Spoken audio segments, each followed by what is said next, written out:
In this video, you'll discover deeply how to rewire your dopamine system so your brain starts craving effort, not escape. So let's begin this 22-stop journey into your mind. Each morning, without fully realizing it, you wake up and begin to follow a subtle compass.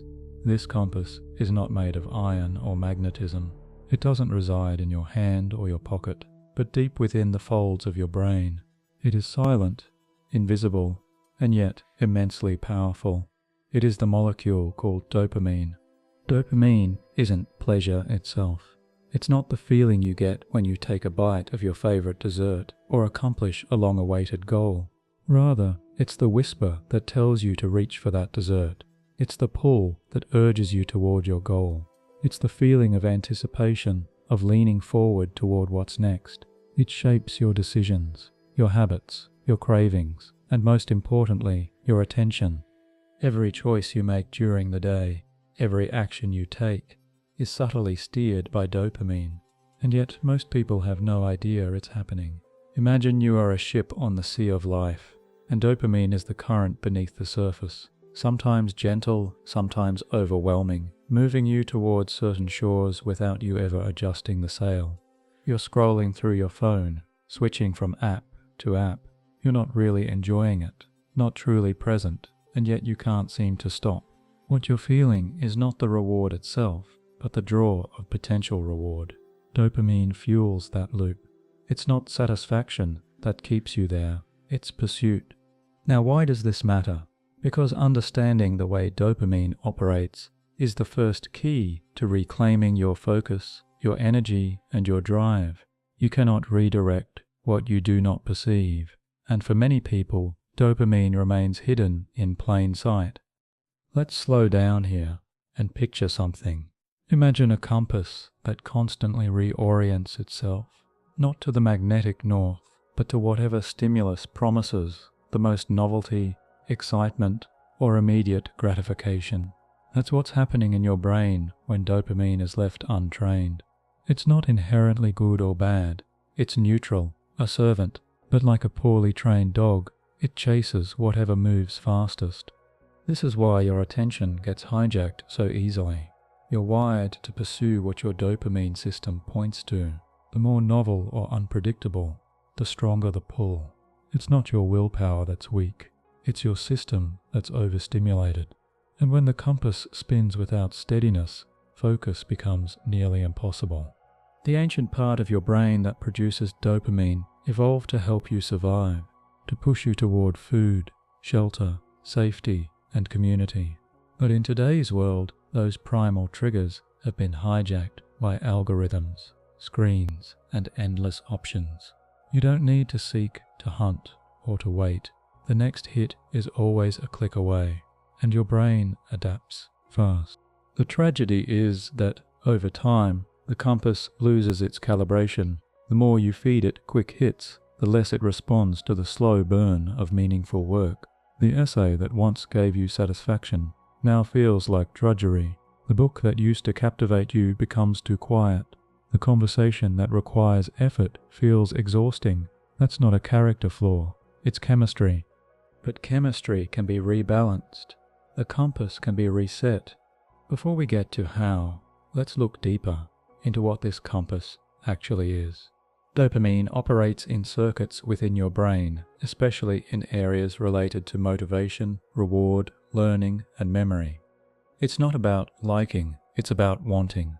You might not enjoy doom scrolling through social media, but you still do it.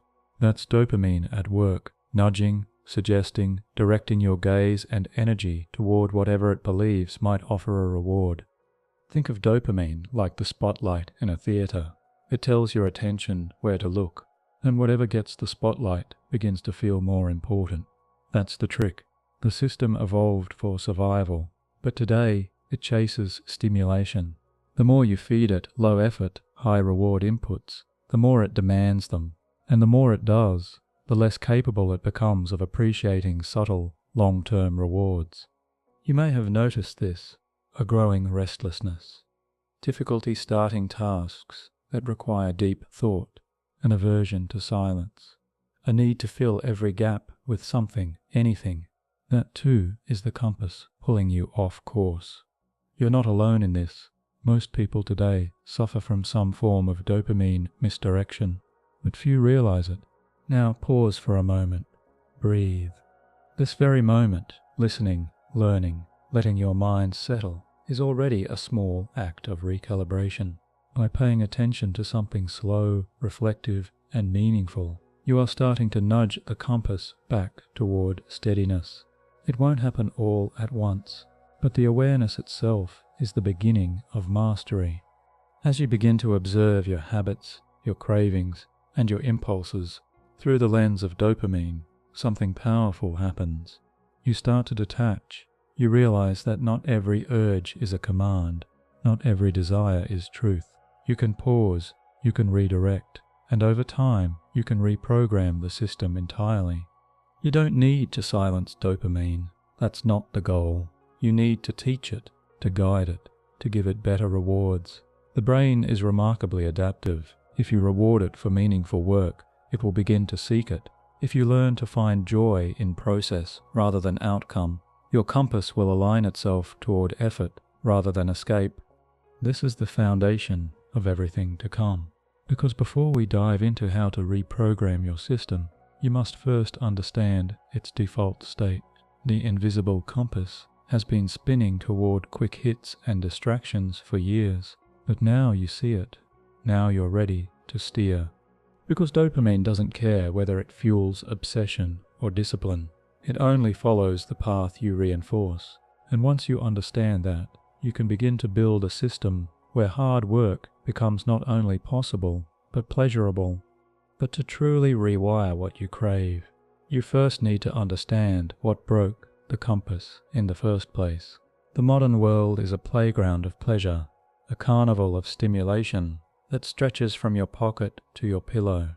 With a single tap you can summon laughter, lust, excitement, outrage, or validation. In a moment you can distract your mind, soothe your discomfort, or escape your effort. And yet this same luxury is the very thing that dulls your inner compass. This is the pleasure trap. Dopamine was never meant to work like this. Its ancient role was tied to survival. It guided our ancestors to berries on the bush, water in the stream, warmth in a cave. It rewarded movement, exploration, delayed gratification. But now, the environment has changed drastically. What once took days of effort can be simulated in seconds, and the brain, ancient as it is, doesn't distinguish between what is earned and what is artificially supplied. You live in a world designed to hijack your seeking system. Every notification, every autoplay video, every like and swipe is engineered to trigger a squirt of dopamine. And not just any squirt, one that builds a loop. A desire to click again, scroll again, consume again. It's not just the content that keeps you hooked, it's the anticipation, that whisper of what's next. And slowly, over time, your brain adapts. Like a muscle worked too hard in one direction, it fatigues. The receptors become less sensitive. The baseline pleasure drops. This is why a moment of silence feels unbearable, why boredom now feels like pain. The needle has moved, and now it takes more to feel less. Imagine a scale of stimulation. At one end, you have silence, stillness, deep thought. At the other, you have video games, rapid-fire memes, and the infinite scroll. When you spend most of your time on the high end, the low end becomes intolerable. Your system gets used to a flood and begins to drown in it. This is the pleasure trap. The more you indulge, the less it satisfies. The less it satisfies, the more you indulge. A loop, and not a rewarding one. But here's the catch. The trap isn't that you feel pleasure. Pleasure is not the enemy. The trap is what you associate with pleasure. When your brain learns that easy stimulation equals reward, it begins to seek it at the cost of everything else. Reading a book becomes hard. Writing a paragraph feels exhausting. Even conversations, if not immediately engaging, seem like a burden. You begin to mistake effort for suffering, and that's the beginning of the downward spiral. But there's another layer. The trap is not just neurological, it's existential. Because as your brain becomes less sensitive to natural reward, your sense of meaning begins to fade. You may feel less motivation, less excitement about goals, less ability to persist. The joy of discovery is dulled, the thrill of challenge is numbed, and what remains is a constant search for the next hit of something, anything that makes you feel alive again. Some call this dopamine burnout. Others call it spiritual exhaustion. Either way, it's real.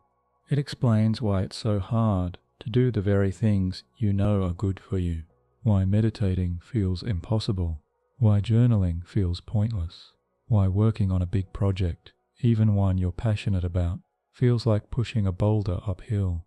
You haven't lost your discipline. Your brain has lost its calibration. And it's not your fault. The system you live in rewards this imbalance.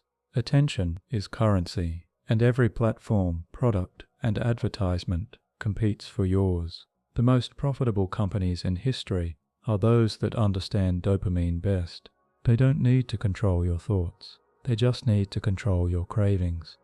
But there's good news. Once you see the trap, you can begin to walk out of it. Slowly, gently, deliberately. The first step is to recognize that your boredom, your restlessness, your craving for distraction, these are not flaws, they are symptoms, signals from a system that has been overloaded. You don't need more willpower, you need less noise. Here's an analogy. Imagine a child who is constantly handed candy. Bright, sweet, effortless candy.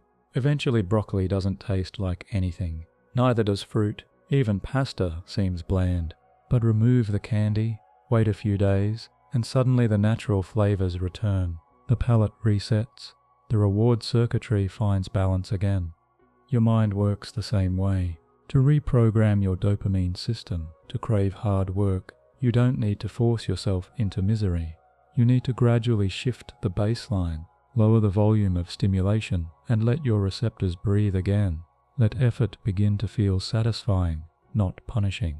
That means learning to notice how you seek stimulation.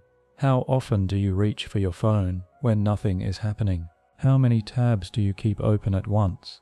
How quickly do you switch between tasks, between windows, between conversations?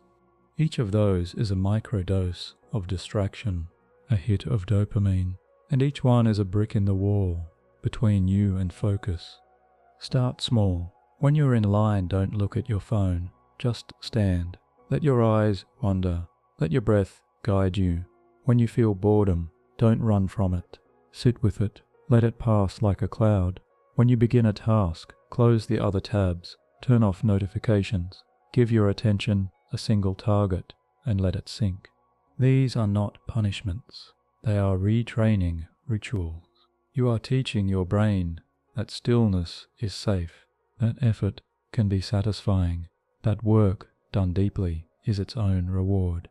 The truth is, your brain wants to focus. It craves depth. It longs to lose itself in something meaningful, but it has been trained to fear the silence that leads to that depth.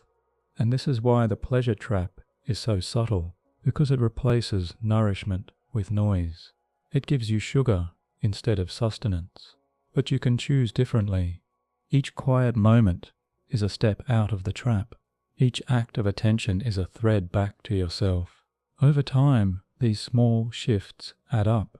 You begin to feel different, not overnight, but unmistakably. The tasks that once felt impossible begin to draw you in. The books you couldn't read now hold your attention. The work that felt exhausting becomes magnetic, because dopamine, once misdirected, is now aligned. It points not to the shallow thrills of distraction, but to the deep joy of creation. You're not escaping pleasure, you're reclaiming it. And that's where we go next, how dopamine truly drives action, and how to make it drive you toward what matters. Imagine standing at a crossroads, every path before you lined with signs. Some are flashing, colorful, filled with noise and motion. Others are simple, quiet, almost dull by comparison. Your eyes, without conscious effort, dart toward the brightest sign. Your feet begin to follow. But it's not the sign pulling you in, it's the promise behind it. This is the unseen hand of dopamine, not dragging you, but luring you, not rewarding your arrival, but your movement toward it. To understand how to reprogram dopamine to crave hard work, you must first understand its deeper role, not in pleasure, but in pursuit. Dopamine doesn't reward you for reaching the goal. It activates before you get there. This is perhaps the most misunderstood quality of this molecule. It's not the experience of eating the cookie that floods your brain. It's the moment your hand reaches for the jar. It's the spark that tells your mind, this could be good. Dopamine is anticipation. This changes everything. Think of a time you were excited about an upcoming event, a vacation, a promotion, a new project. You felt a surge of energy, perhaps even more intense than what you felt during the actual experience. That surge is dopamine doing its job. It's the chemical of direction, not destination. This is why scrolling social media feels rewarding even when it isn't. Each swipe promises a possible hit, something funny, shocking, sexy, clever. Your brain doesn't know what's next, and that uncertainty is the bait. With every scroll, your dopamine system fires, not because you're enjoying the content, but because you're anticipating the next post, and the next, and the next. This mechanism, this cycle of maybe, yes, is what makes slot machines addictive. It's what makes notifications hard to ignore, and it's what, left untrained, teaches your brain to prefer shallow novelty over deep effort. But here's the good news. That same mechanism can be turned inward, reoriented, rewired. Dopamine is not inherently bad. It's not the enemy. It's a tool, a compass, a spark. And like fire, it can either destroy or illuminate, depending on how you direct it. Let's look deeper into the circuitry. When you anticipate a reward, dopamine is released in a part of your brain called the ventral tegmental area. This signal then travels to the nucleus accumbens, which activates the motivation to act. But it doesn't stop there. The prefrontal cortex, the area linked to planning and decision-making, gets involved. If the pathway is strong, you feel a sense of urgency, a desire to move. If it's weak, you hesitate, procrastinate, or ignore the task entirely. Here's the key. These pathways strengthen through repetition. Your brain learns what's worth pursuing by how often you pursue it. If you constantly reach for short bursts of easy reward, the brain learns this is the path. If you instead begin to attach that same anticipation to deeper, longer tasks, writing, building, creating, your brain begins to crave those actions instead. It doesn't happen overnight, but it does happen. Let's use an analogy. Imagine dopamine as water flowing through a series of channels. The more often one channel is used, the deeper and smoother it becomes. It becomes the default route. You don't have to think, the water simply flows. If the majority of your day is spent on low-effort, high dopamine activities, those channels become rivers. They take over. To change the flow, you must start digging new channels. Narrow at first, awkward, slow, but each repetition makes them easier, until one day the current shifts. This is how action becomes automatic, how you begin to reach for the book instead of the phone, how you find joy in the process, not just the promise. Now here's where it gets even more powerful, because dopamine doesn't only anticipate external rewards. It can also be triggered by internal feedback, by your own sense of progress. Every small win, every task completed, every step forward reinforces the system. When you check off a to-do item, you get a microdose of dopamine. That's not just a productivity hack, it's brain training. This is why breaking big tasks into small chunks is so effective. Each completed step delivers a small reward. The brain learns effort equals progress equals pleasure. Over time, the task itself becomes addictive, not in a destructive way, but in a deeply satisfying way. Hard work in this model isn't suffering, it's sustained anticipation. It's the joy of movement towards something that matters. When your dopamine system is calibrated well, you begin to want the effort, not because it's easy, but because it feels aligned. Let's return to that image of the crossroads. The colourful signs still exist, the distractions, the sugar, the noise. But now, your internal compass points elsewhere, to the quiet sign, the deeper road. Not because it's flashy, but because your brain now knows there's treasure at the end, not immediate, not guaranteed, but meaningful. And your system responds, not with resistance, but with momentum.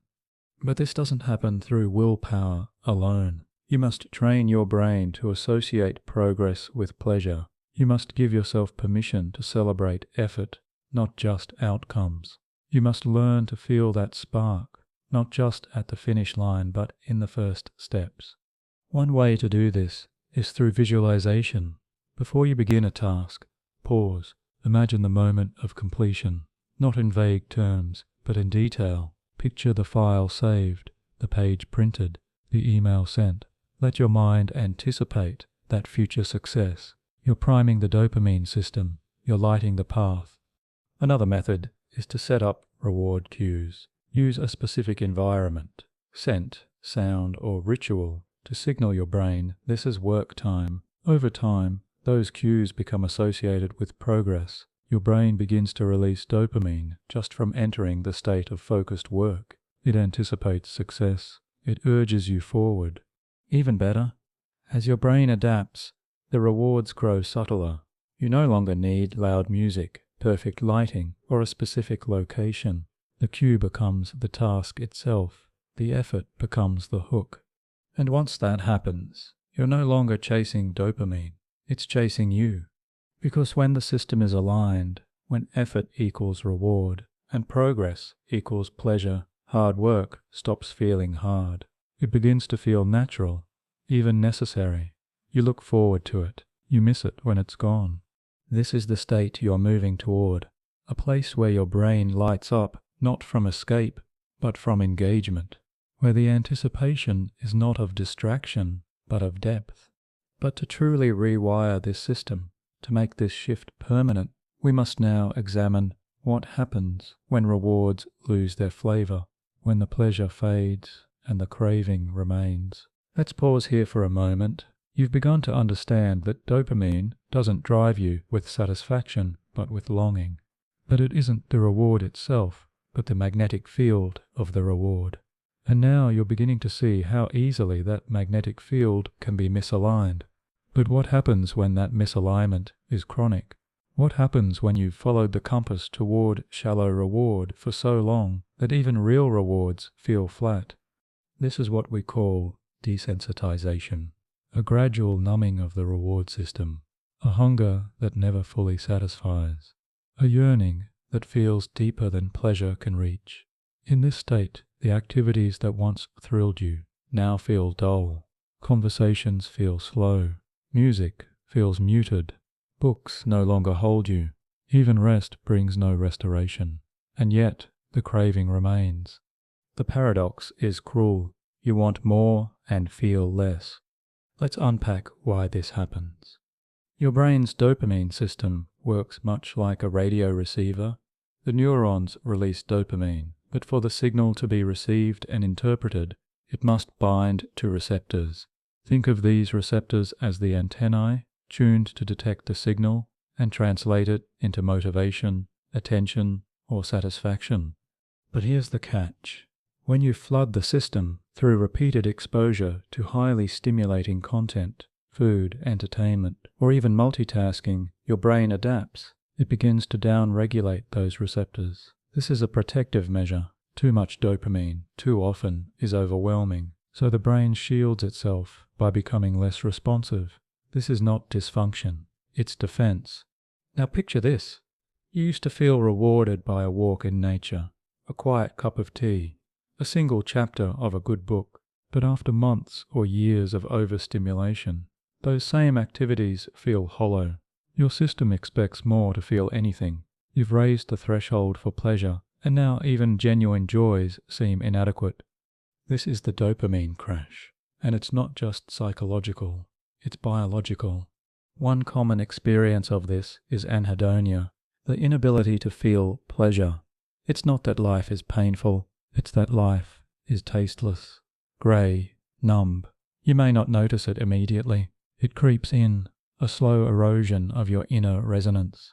Tasks feel heavier, decisions feel harder. You scroll through options, but none appeal. You eat, but don't savour. You speak, but don't connect. It's important to know, this isn't your identity, it's your chemistry. And chemistry can be changed. Let's use a metaphor. Think of your reward system like a musical instrument, say a violin. When well tuned, even a single note can stir the soul. But if you pluck the strings too hard, too often, they loosen. The sound becomes off, dull, dissonant. The solution is not to abandon the instrument, it's to retune it. And just like with the violin, your brain's tuning requires two things: gentle attention and intentional calibration. First, gentle attention. This means becoming aware of how much stimulation you consume without shame, without judgment. Pay attention to what you reach for when you feel restless. Observe how long you can sit without distraction. Notice the discomfort that arises in silence, in stillness, in effort. That discomfort isn't a sign of failure. It's a symptom of adaptation, and it's reversible. The second part is intentional calibration. This is the process of reducing stimulation, not as punishment, but as medicine. Think of it as a fast, not a famine, a temporary reduction to restore balance. And no, you don't need to go to a mountain for 10 days of silence, but you do need to lower the volume of noise in your daily life. Start small. Choose one part of your day to be intentionally unstimulated. Your morning routine, your commute, the time before bed. Replace scrolling with sitting. Replace background noise with quiet. Replace multitasking with monotasking. This isn't about eliminating all pleasure. It's about rediscovering it. Because when your system begins to retune, something magical happens. Subtle pleasures return. The steam rising from a mug becomes mesmerizing. The wind in the trees becomes music. The challenge of a task becomes invigorating. And most importantly, the effort of deep work begins to feel rewarding. That is the turning point. Because most people think hard work is inherently painful, that it must be forced, endured, suffered through. But this belief is a symptom of desensitization. A calibrated system enjoys the challenge. It relishes the friction. It finds rhythm in repetition. Focus becomes flow, and flow becomes fuel. You've likely felt this before, when time disappears, when you forget to check your phone, when the task becomes the entire world. That's the dopamine system in harmony, not hyperactive, not muted, balanced. But to return to that state consistently, your receptors need time. Like sore muscles, they require rest to rebuild. So instead of chasing stimulation, begin to invite depth. Instead of reaching outward, return inward. Try this. For 1 hour a day, commit to doing less. Sit with boredom, read slowly, walk without a podcast, write without checking your notifications. At first, it will be uncomfortable, but slowly you'll begin to feel a shift. You'll notice a subtle thrill in simplicity, a quiet joy in completion. The pleasure of starting will return, and that is the signal. The compass is recalibrating. Dopamine, once scattered, begins to point again toward meaning. You may begin to feel moments of inspiration during ordinary tasks. Washing dishes becomes meditative. Cleaning your space feels like clarity. Organizing a thought becomes a spark. These are not coincidences. They are symptoms of sensitivity returning. And with that sensitivity comes a new kind of hunger, not for distraction, but for depth. You'll find yourself craving challenges, not because they're easy, but because they're real. You'll want to build, not browse, to create, not consume, to engage with life, not escape it. But here's the most profound part. When you reach this state, you no longer need constant pleasure. You don't need life to entertain you. You are entertained by living. The mundane becomes meaningful. The difficult becomes desirable. And the path to mastery becomes magnetic. This is how your system heals. This is how hard work becomes pleasurable again. But healing alone is not enough. To truly reprogram your dopamine, you must also stop trying to detox it and instead learn how to resensitize it wisely. That's where we go next. The term dopamine detox has gained popularity in recent years. It sounds like a cure. Cleanse your mind, reset your system, and emerge focused, clear, and free. But the term is misleading. You can't detox from dopamine. It's not a toxin. It's an essential neurotransmitter, vital to everything from your focus and motivation to your ability to move. Without it, you couldn't function. So the idea of eliminating dopamine is neither possible nor desirable. Instead, what most people truly need is something far more nuanced and far more powerful. Dopamine resensitization. That means restoring your brain's ability to respond to dopamine signals with clarity and strength. It means lowering the noise so the signal becomes meaningful again. It's not about reducing dopamine levels. It's about reducing overstimulation so that dopamine works better. Let's return to a familiar analogy. Imagine dopamine as music playing through a speaker. At the right volume, it's crisp, inspiring, energizing. But if the speaker is constantly on, blasting sound all day and night, the music becomes distorted. It turns to static, and eventually your ears tune it out altogether. Turning the volume down isn't a punishment. It's a way to hear the music clearly again. Dopamine resensitization works the same way.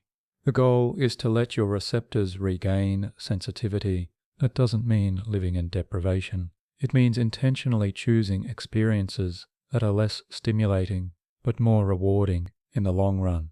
It means training your brain to find satisfaction in process, not just in peak moments. So how do you begin to resensitize? First, you must understand the rhythm of stimulation in your life. Most people don't notice how many mini dopamine spikes they're exposed to in a single hour. A text message, a scroll, a headline, a notification, a sugar rush, a loud song, a dramatic image, a quick laugh. Each one of these is a micro jolt to the system, harmless on its own, but devastating in volume. The first step is to reduce the frequency of those jolts. That doesn't mean you never check your phone or watch a video. It means you create gaps, spaces where your brain can rest. Think of it like fasting, but for your attention. Start with intentional blocks of low stimulation time. For 1 hour in the morning, avoid screens. Let your first hour be for stillness, reading, slow movement, or simply quiet reflection. In those early moments, your brain is highly impressionable. Whatever you feed it sets the tone for the day. During your workday, structure your environment to support resensitization. Turn off non-essential notifications. Use website blockers if needed. But more importantly, make your environment less reactive. Set specific windows for communication. Let tasks unfold without interruption. Protect your focus like it's sacred, because it is. In your breaks, avoid jumping into something more stimulating than the work itself. This is a common trap. You work on a complex problem for 20 minutes, then check social media during a 5-minute break. That 5 minutes delivers a more intense dopamine spike than the work did, and suddenly your brain associates rest with reward and work with effort. This imbalance erodes your ability to stay focused over time. Instead, take boring breaks. This might mean walking, stretching, light breathing, or even just looking out a window. Let your brain breathe. These breaks don't dull your focus. They sharpen it because they reduce your baseline stimulation. They make returning to work more engaging. This is the core principle. When you lower your background dopamine stimulation, even modest rewards begin to feel rich again. Let's say you're reading a complex article. It's not instantly thrilling, but if you've just spent 30 minutes in silence or calm movement, That article now becomes interesting. Your receptors are fresh. Your brain is primed to engage. On the other hand, if you just finished watching a rapid-fire video or switching between 5 apps, that same article will feel unbearable. This is not about the article, it's about the contrast. Your brain interprets stimulation relatively, not absolutely. It compares what you're doing now to what you did before. That's why taking control of your stimulation baseline is one of the most powerful tools you have.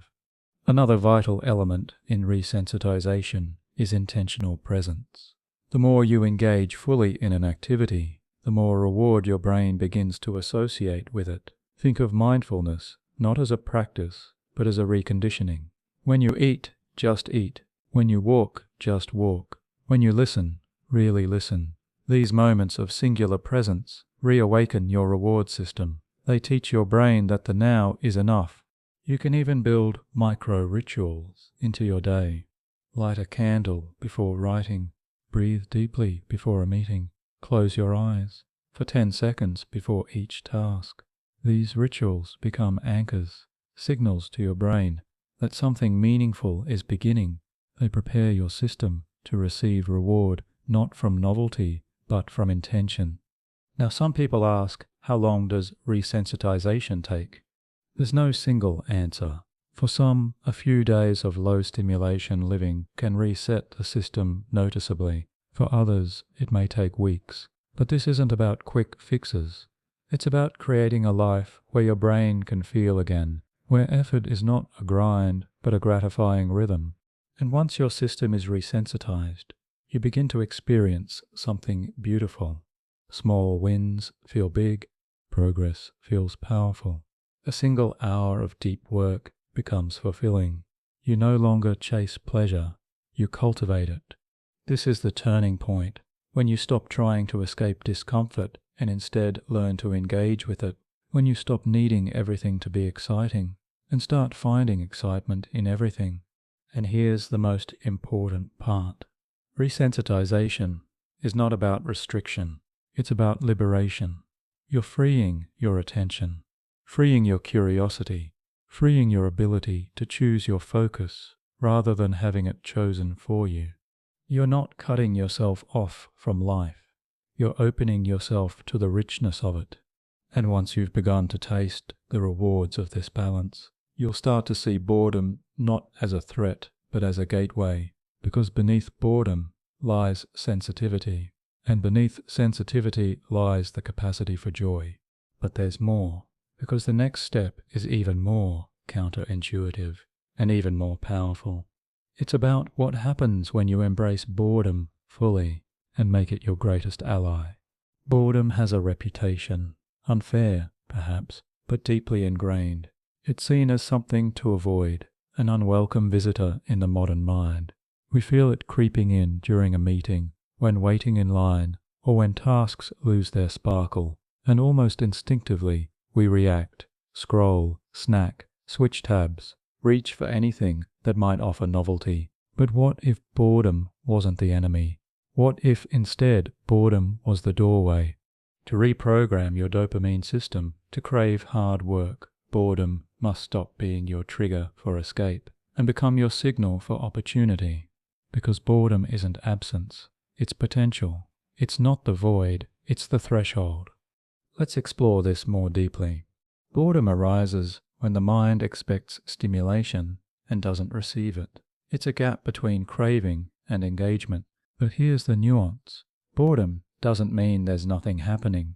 It means you're not interested in what's happening. And that's where the opportunity lies, not in changing your environment, but in changing your sensitivity. Remember, your dopamine system thrives on contrast. If your baseline stimulation is high, your boredom threshold rises too. This means it takes more and more excitement to feel engaged. That's why social media becomes less satisfying over time, why you need louder music, more notifications, multiple devices. The system adapts, and as it does, it trains you to fear the quiet. But boredom is not a flaw in the system. It's a signal. It tells you that your attention is wandering, not because there's nothing to see, but because you've lost the capacity to see it. And this is the key. When you stop fleeing boredom and begin to inhabit it, your brain starts to recalibrate. Let's use a metaphor. Imagine your mind as a snow globe. When you shake it constantly with stimulation, the flakes swirl and blur your vision. You see movement, but no clarity. Boredom is what happens when the shaking stops. At first it feels empty, but as the flakes settle, shapes emerge, ideas clarify, attention deepens. This is why many of history's greatest thinkers, artists, and inventors valued solitude and stillness, not because they enjoyed discomfort, but because they knew that through it insight comes. When the surface distractions quiet down, the deeper thoughts rise. So how do you begin to inhabit boredom? First, you reframe it. Instead of labeling it as bad or unpleasant, treat boredom as a doorway to deeper engagement. When you feel the urge to distract, pause. Notice the discomfort. Sit with it, breathe, observe. This act alone of resisting the impulse to stimulate begins to strengthen your attentional muscles. One practice is called deliberate understimulation. It means creating intentional moments of simplicity. For example, sit in a room with no phone, no music, no book, just you, a chair, and space. Let your mind wander. Let your thoughts surface. At first, it will be awkward. You may feel agitated. But over time, something shifts. Your awareness sharpens. Your thoughts slow down. You begin to notice. And that's the gateway. Boredom becomes attention. Attention becomes presence. And presence becomes engagement. This isn't spiritual poetry. It's neuroscience. When you resist the urge to escape, your dopamine receptors regain sensitivity. They begin to fire in response to subtler stimuli, a shift in light, the rhythm of breath, a quiet insight. And those receptors, once dulled, become sharp again. They no longer need fireworks. A candle is enough. This shift changes everything. Suddenly, tasks that once felt boring become immersive. Writing feels like sculpting. Cleaning becomes choreography. Reading becomes a conversation. Why? Because your brain is no longer overstimulated. It's attuned. It's listening again. In this state, you can access what psychologists call flow, a deep, immersive engagement in the present. Flow is not about excitement. It's about absorption. And the doorway to flow is attention, the kind of attention that boredom trains. Let's return to the idea of hard work. Most people avoid hard work, not because it's painful, but because it feels unrewarding. The mind, addicted to novelty, finds effort unrewarding because it's slow, repetitive, subtle. But when you resensitize to boredom, hard work becomes rich. Every step forward feels like progress. Every minute of focus feels like movement. You're no longer seeking distraction. You're rooted in discovery. Here's a simple exercise to begin training this. Next time you feel bored, don't fix it. Don't change what you're doing. Just pause and name it.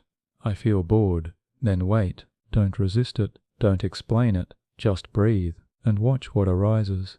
You might notice a new idea, a sudden emotion, a forgotten task, a deeper thought.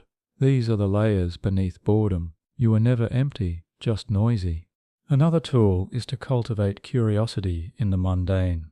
Take a daily task, washing dishes, folding laundry, walking the dog, and approach it like a student. What new texture can you notice? What sound repeats? What physical sensation emerges? These moments, when fully attended to, become rewarding. Your brain begins to associate presence with pleasure. Over time, this rewires your craving. You stop chasing new stimuli and begin craving still stimuli, the kind that require attention, not adrenaline. This changes your relationship with productivity. You stop needing urgency. You stop needing stress as a motivator. You work not to avoid boredom, but because your attention wants to engage. And here's the paradox. The more comfortable you become with boredom, the less you experience it. Not because the world has changed, but because your perception has. A simple room becomes interesting. A simple task becomes inviting. A single idea becomes absorbing. This is the ultimate advantage. Because in a world where everyone is overstimulated and distracted, the person who can enjoy boredom, who can use boredom, is unstoppable. They don't rely on mood or motivation. They don't depend on perfect conditions. They have trained their mind to generate reward from within. And in doing so, they unlock the deepest flow states, the kind where time disappears, where effort feels light, where creation feels effortless. So let go of the myth that boredom is a problem. See it as a practice, a skill, a sacred space between distraction and focus. Because once you stop running from boredom, you start running toward mastery. But there's still more to uncover. Now that you've learned to embrace boredom, the next step is to redesign your breaks, not as dopamine traps, but as tools for calibration. We often think of breaks as moments of indulgence, time off, a chance to reward ourselves for the work we've just done, or to recover from it. And that framing isn't wrong, but it's incomplete. Because what if your breaks weren't just recovery periods, but recalibration rituals? What if they were the very tool your brain needed to rewire its dopamine system, to make the hard feel gratifying and the boring feel rich? This is the art of the boring break, a subtle but powerful shift in how you treat the spaces between effort. To understand this, consider what most people do when they take a break from deep work. They open their phone, they scroll through endless feeds, they check messages, laugh at videos, maybe catch up on news. Each of these actions is minor on its own, but collectively they create a flood of high-intensity dopamine. And here's the problem. That flood trains your brain to associate the end of work with better reward. Imagine you're reading a dense article or writing a complex report.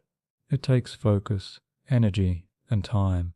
Then, as a reward, you dive into rapid-fire stimuli during your break. The contrast is sharp, so sharp that, when you return to the original task, it feels dull by comparison. Your brain resists. Focus falters. You crave another scroll, another hit. And so, over time, a cycle is formed. Effort becomes synonymous with strain, while breaks become synonymous with relief. Deep down, your system begins to prefer the break over the work, not because it's inherently better, but because it delivers easier dopamine. To reprogram your reward system, you must reverse that equation. And that means designing breaks that are less stimulating than your work, not more. This may sound counterintuitive at first. After all, isn't the point of a break to enjoy yourself, to relax? Yes, but the question is how. Relaxation doesn't require stimulation. In fact, the most restorative forms of rest come not from consumption, but from simplicity. Consider these examples. Sitting quietly and watching light move across a wall, taking a slow walk without your phone or music, stretching mindfully, attending to the sensations of your body, lying on the floor and observing your breath, staring at a plant, a ceiling fan, or the sky without analyzing or judging. These are not activities we're taught to value.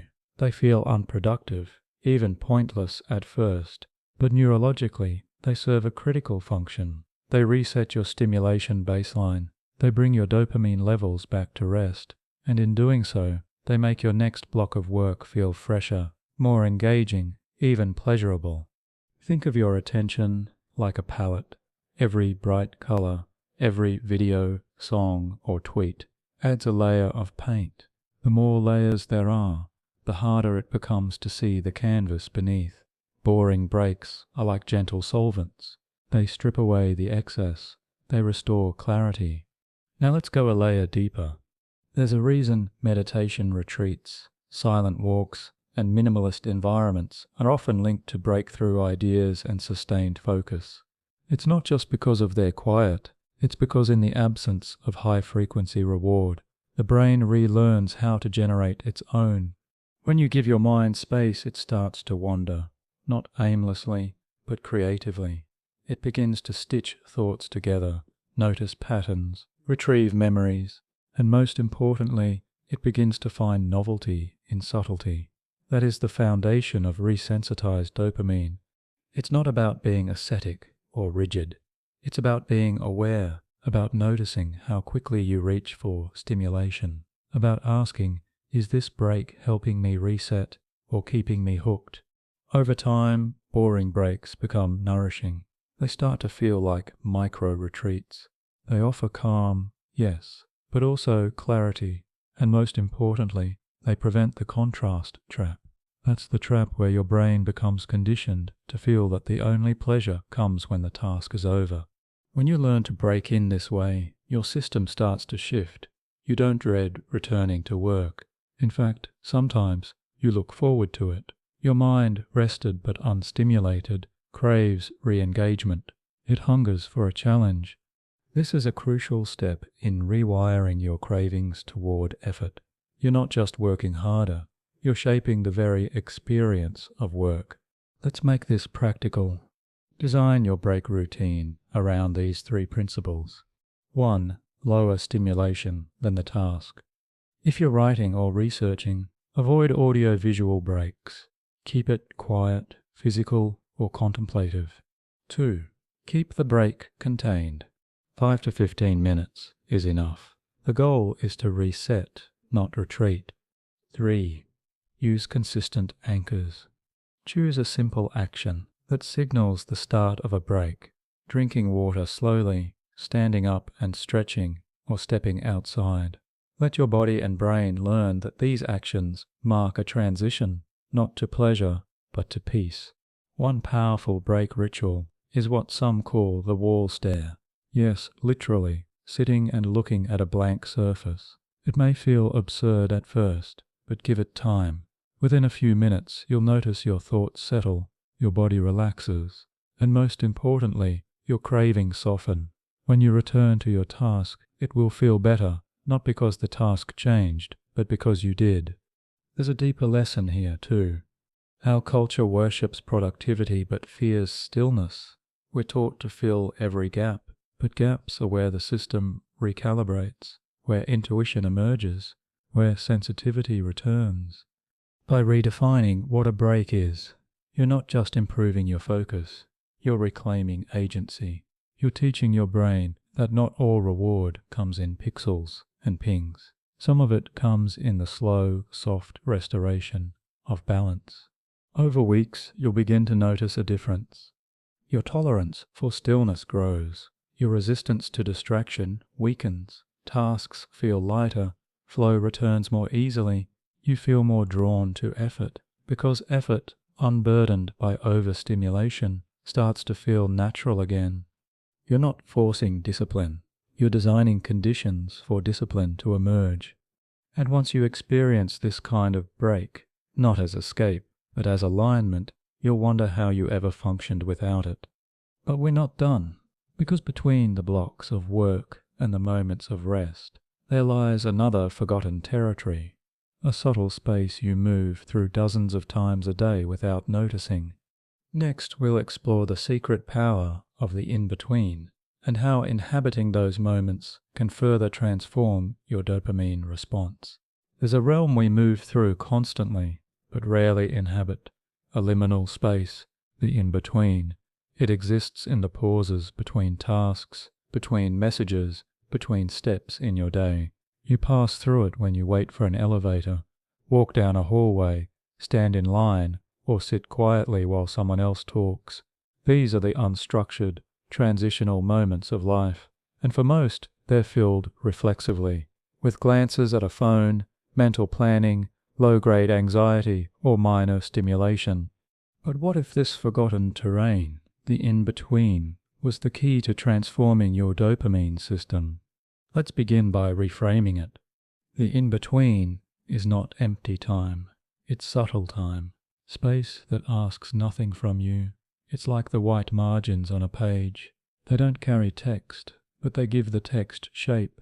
Without them, the words would blur together. In the same way, the in-between gives your experiences room to breathe. It gives your nervous system a chance to shift, to settle, to integrate. But when every in-between moment is filled with noise, checking a feed, refreshing a page, grabbing a snack, you deny your system this chance. You keep yourself in a state of perpetual stimulation, and with each tiny jolt, your dopamine system is signaled new, now, more. Even if the content is meaningless, the pattern is powerful. Over time, this fragments your focus and flattens your reward threshold. To reclaim your dopamine sensitivity, you must reclaim the in-between. This doesn't require effort, it requires attention, a willingness to be where you are, even when nothing seems to be happening. Start small. Next time you arrive early to a meeting, don't reach for your phone. Look around, let your gaze settle. Feel the chair beneath you, let silence fill the space. Or when you're waiting in line, resist the pull to multitask. Instead, feel your breath. Notice your posture. Observe the rhythm of people moving. These aren't spiritual practices. They're neurological resets. Each time you choose presence over distraction, you're teaching your dopamine system something profound. This is enough. This shift rewires your brain. You begin to tolerate stillness. Then you begin to enjoy it. Eventually, you crave it. The in-between becomes not a void, but a refuge, a place where you reset your focus, quiet your cravings, and ground your awareness.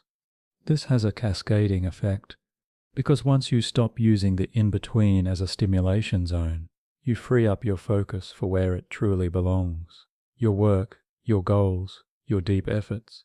You no longer arrive at tasks feeling scattered. You arrive whole. You enter your next block of effort, not with residual digital static, but with readiness. Here's a practice to deepen this shift. Create in-between rituals, tiny habits that replace the reflex of distraction. For example, every time you close a laptop, pause for 10 seconds with your eyes closed. After ending a call, take 3 slow breaths before moving. Between meetings, stand up and stretch without checking messages. When walking from one room to another, count your steps silently. These moments may seem trivial, but they accumulate, like drops of water that reshape stone. They begin to smooth the sharp edges of reactivity. You stop bouncing, you start flowing. There's a psychological benefit here too. When you begin to inhabit the in-between, your sense of time expands. Life feels less rushed, less fragmented. You stop feeling like you're always catching up, always behind. Instead, you feel carried, moved by a rhythm that's deeper than urgency. And something beautiful begins to emerge. Micro-joy. The pleasure of sunlight on your face, the quiet satisfaction of a well-tied shoelace, the comfort of familiar footsteps on the floor. These sensations, once drowned out by stimulation, now return. They're not dramatic, but they're real. They're enough.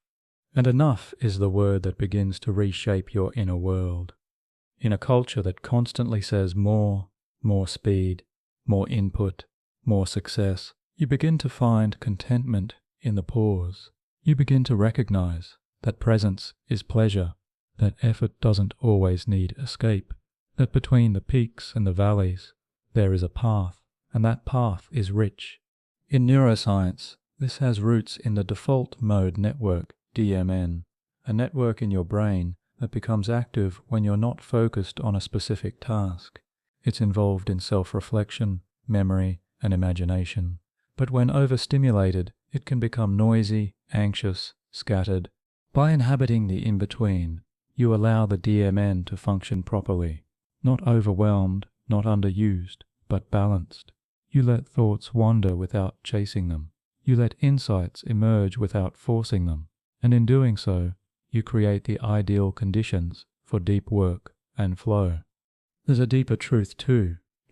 The in-between is where identity is reshaped. In the moments between action and reaction, you reclaim choice.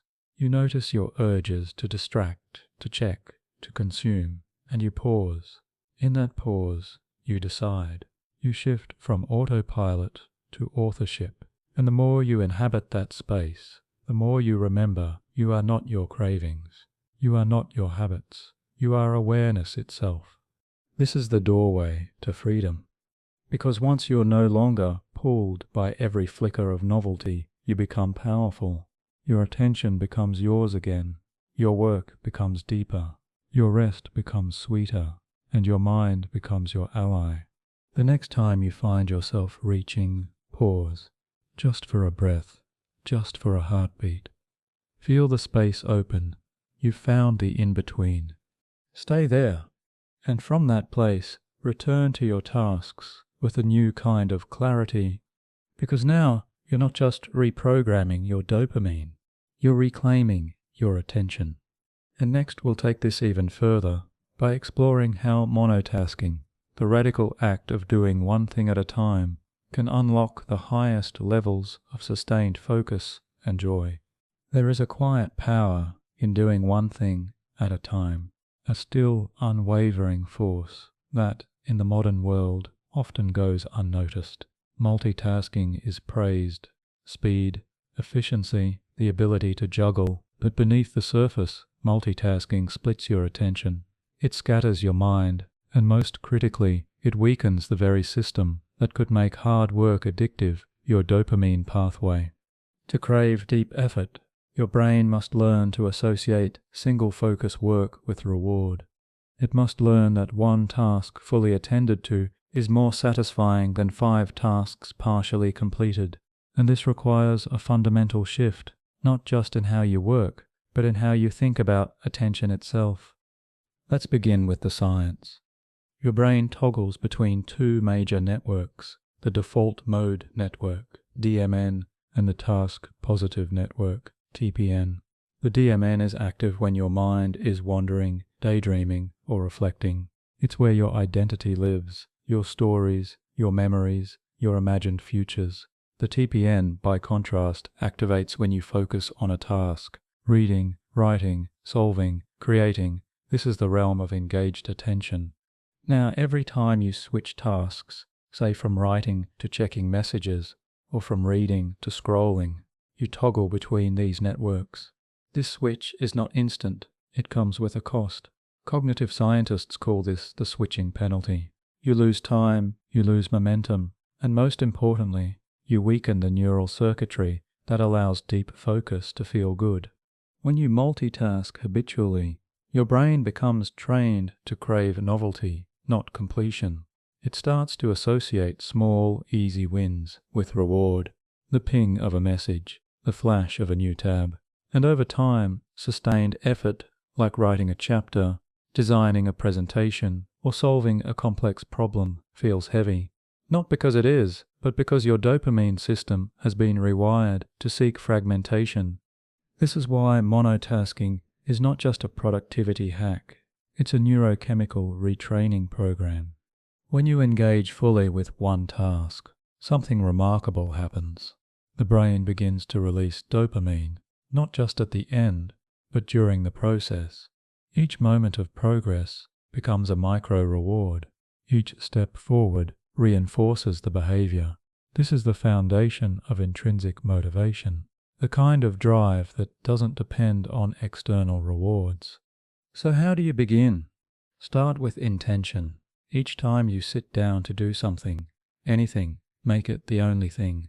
Eating breakfast? No phone. Reading a book? No background noise. Writing an email? No checking other threads. At first, this will feel unnatural. Your mind will itch for other inputs. That's normal. It's a symptom of adaptation. Stay with it.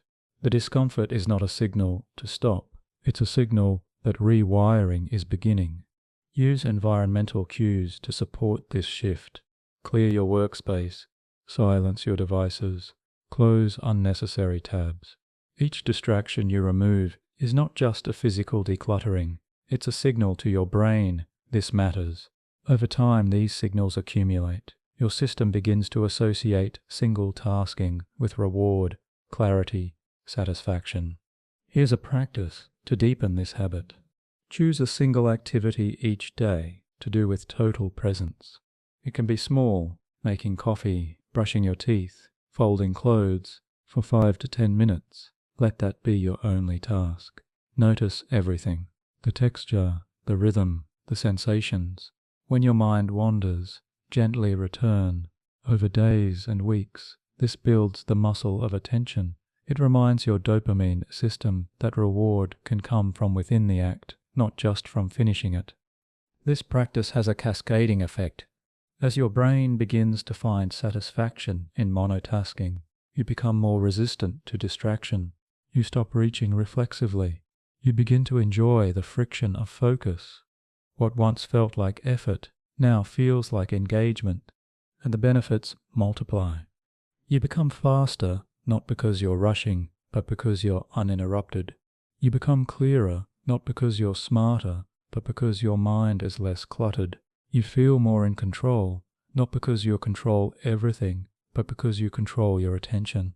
This is what makes hard work addictive, when your brain learns that the doing is as rewarding as the finishing. Let's be clear, monotasking doesn't mean slowness, it means depth. When you focus on one thing at a time, you move more quickly through complexity, you make fewer mistakes, you need less rework, and most importantly, you feel less drained. Because multitasking isn't just inefficient, it's exhausting. Your brain burns more energy toggling than it does sustaining. That mental fatigue you feel after a day of constant switching, that's not from the tasks, it's from the transitions. Monotasking, by contrast, preserves energy. It creates rhythm, flow, and in that rhythm, your dopamine system finds harmony. It fires smoothly, steadily, rewardingly. Now there's a deeper benefit to monotasking that often goes unnoticed: identity clarity. When you do one thing at a time, you begin to know yourself more clearly. You see how you react, how you focus, how you resist. You learn your rhythms, your tendencies, your thresholds. This self-knowledge is power. It allows you to adjust, refine, grow, not from guesswork, but from attention. And here's where the transformation becomes spiritual. Monotasking is not just a habit, it's a philosophy, a way of being, a practice of presence. It says, I trust this moment enough to give it my all. It says, I don't need constant stimulation to feel alive. It says, I am enough, and this task is enough, and together we are complete. That mindset rewires everything. You stop chasing, you start choosing, you stop reacting, you start creating, and most beautifully, you start to love the work, not for what it gives you, but for what it awakens in you. This is how hard work becomes sacred, how effort becomes joy, how discipline becomes freedom. It all starts with one breath, one action, one moment, done fully. So the next time you're tempted to split your focus, pause, return to the task, return to the breath, return to yourself. Because doing one thing at a time is not a limitation, it's liberation. And from this place of grounded attention, we'll next explore how to rewire your anticipation system so your cravings begin to aim at effort itself. There's a moment just before any action where your brain tilts forward. It leans not physically but chemically toward what it expects will feel good. This moment is anticipation, and it is where dopamine begins to do its most subtle yet powerful work. We often think of dopamine as the feeling of pleasure, but it's not. Dopamine is not the reward itself. It's the pursuit of reward. It's the spark that says, go, the gentle nudge that draws you forward. Anticipation is its primary language.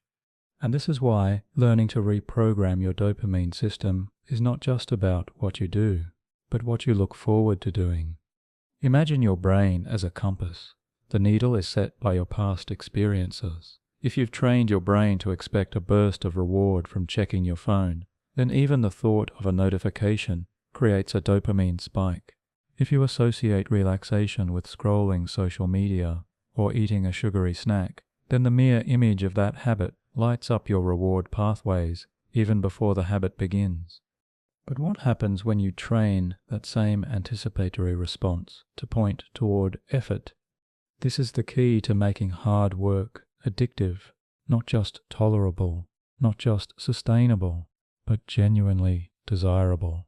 When your system begins to release dopamine before you start a focused task because it expects meaning, mastery, or depth, you've crossed a threshold. You've made effort its own reward. This transformation starts with reshaping what your brain predicts. Let's break that down.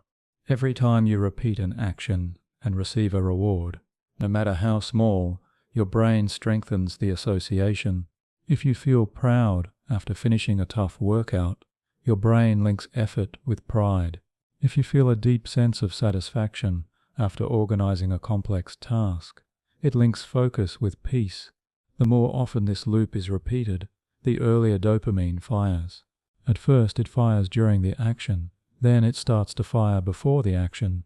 Eventually, the anticipation itself becomes motivating. This is how habits form, and more importantly, how cravings are redirected. To reprogram your anticipatory system, you need to consciously pair hard effort with subtle rewards, not artificial ones. No need for treats or praise. The reward must be felt, emotional, internal. That could mean pride, or relief, or clarity, or the physical sensation of progress. Here's a practical example. Let's say you're about to start a deep work session. Writing, studying, solving. Before you begin, pause. Take a breath. Visualize how it will feel to be immersed in the task. Picture the quiet satisfaction of making progress. Feel it in your body. Let your nervous system expect reward. Then begin. What you're doing in that moment is priming your dopamine system to see effort as a source of pleasure. You're directing the compass. This practice may seem small, but it has cumulative power. Over time, your system begins to generate micro surges of motivation at the thought of difficult work. Not because it's easy, but because it's familiar, rewarding, grounding. Let's use a metaphor. Imagine your dopamine system as a train track. Each habit you repeat lays a path. The more often you take that path, the smoother it becomes. The train starts to move more easily in that direction.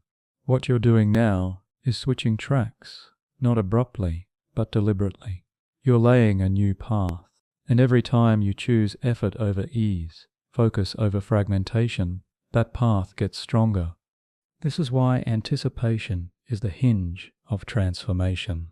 It's the moment before the moment, the breath before the dive. If you can change how that breath feels, if you can shift it from dread to desire, everything else follows. So how do you build this anticipation? There are several ways. 1. Pre-task rituals. Before you begin deep work, do something consistent. Light a candle, stretch, breathe, review your goals. This ritual becomes a signal to your brain. Reward is coming. It builds anticipation. 2. Reflect on past satisfaction. Recall the last time you felt proud after hard work. Replay the memory. Let your body remember. This emotional recall strengthens the reward loop. 3. Set a clear, emotionally meaningful intention. Don't just say, I need to write. Say, I'm going to create something that helps others, or I'm going to bring order to this chaos. Link the task to something you care about. 4. Use language that elevates. Instead of saying, I have to do this, try, I get to do this, or this will feel great once I start. Your words shape your anticipation. 5. Train your attention to seek reward in the first 5 minutes. Pay close attention to the subtle pleasure of beginning, the sound of keys typing, the first clear thought, the initial sense of flow. These early cues anchor the reward. With time, your brain begins to associate effort with anticipation, not avoidance. You'll notice it in small moments. You sit down to work and feel a spark, not dread. You begin a tough task and feel clarity, not confusion. You finish a session and feel energized, not drained. This is the neural reprogramming at work, and it's powerful, because when you crave effort, not because it's easy, but because it's yours, you unlock an extraordinary advantage. You no longer need constant motivation. You don't wait for the right mood. You simply begin, and in beginning, you feel aligned. There's a myth that craving is the enemy, that we must eliminate desire to find peace, but that's not quite true. Craving, like fire, can burn or warm. It depends where it's pointed. When your cravings are trained toward creation, contribution, mastery, then craving becomes sacred. And you feel it in your bones. I want this effort. I want this work. I want this process. Not because it's always fun, but because it's always real. And that realness, that full contact presence with your own intention, that's dopamine, reprogrammed. But now that anticipation is working in your favor, there's another level to explore. What happens when the work itself becomes not just rewarding, but addictive? Let's turn to the science of effort-induced euphoria and discover how your brain can be trained to fall in love with labor. There's a rare kind of joy that doesn't come from finishing a task, but from being inside it, not from the reward at the end, but from the rhythm of the doing. This joy is not loud. It doesn't leap or shout. It hums. It pulses. It surrounds you like warm water. It's called effort-induced euphoria, and it's the gateway to turning hard work into something your brain begins to crave. Let's clarify what this is. Effort-induced euphoria isn't the adrenaline spike of a tight deadline. It's not the dopamine rush of external validation. It's deeper. It's what happens when your attention locks in, your sense of self fades, and the act of working begins to feel inherently good. Even intoxicating. You lose track of time, distractions disappear, there's just you, and the next step, and the next. You may have experienced this during intense exercise, deep writing, focused problem solving, or even creative flow. It's that sense of being completely absorbed, where the work is no longer effortful, it becomes play. This is not a trick, it's a trainable state, and it begins in the chemistry of your brain. Here's what's happening beneath the surface. When you focus deeply on a challenging but doable task, your brain begins to release a specific cocktail of neurochemicals. Dopamine, yes, but also norepinephrine, serotonin, and endorphins. These chemicals do several things. They sharpen focus, reduce pain perception, stabilize mood, and enhance motivation. The longer you stay in this state, the more these chemicals build. Eventually, the brain tips into a rhythm. Distractions lose their appeal. Negative self-talk quiets. Time distorts. The sense of effort dissolves. And what remains is a kind of working joy, a happiness not from escaping effort, but from entering it fully. This is the state your dopamine system can be trained to seek. But there's a condition. It only happens when you go all in. Half focus won't do. Distractions disrupt the chemical buildup. Multitasking breaks the feedback loop. To access effort-induced euphoria, you must give yourself over to the task. You must become singular. This is why earlier practices, monotasking, boring breaks, inhabiting the in-between, are so critical. They create the conditions for immersion. They clear the static. They let the signal rise. So how do you train your brain to reach this state more consistently? It begins with time blocking. Not just any time block, but one designed for depth. Choose a window of at least 60 to 90 minutes. Remove distractions. Close notifications. Create a clear starting ritual, a breath, a stretch, a phrase you whisper, then begin. Expect resistance in the first 10-15 minutes. This is the threshold. Your brain is used to switching, scanning, skimming. It wants to check something, resist, keep going. The reward lies after the resistance. As you continue, your attention will start to settle. Your breathing slows. Your mind organizes. And then, often without warning, you'll slip into a groove, a state of quiet motion. This is the entry point. Don't chase it. Don't name it, just stay there. Follow the thread of the task. Let the chemicals do their work. Trust the rhythm. When the session ends, reflect not just on what you accomplished, but on how it felt. Did time vanish? Did your mind quiet? Did the task feel lighter than usual? These are signs that effort-induced euphoria occurred. Even for a few moments, it counts. It builds. With repetition, your brain begins to expect this. It starts to link deep work with subtle bliss. It anticipates the chemical reward, not from finishing, but from entering.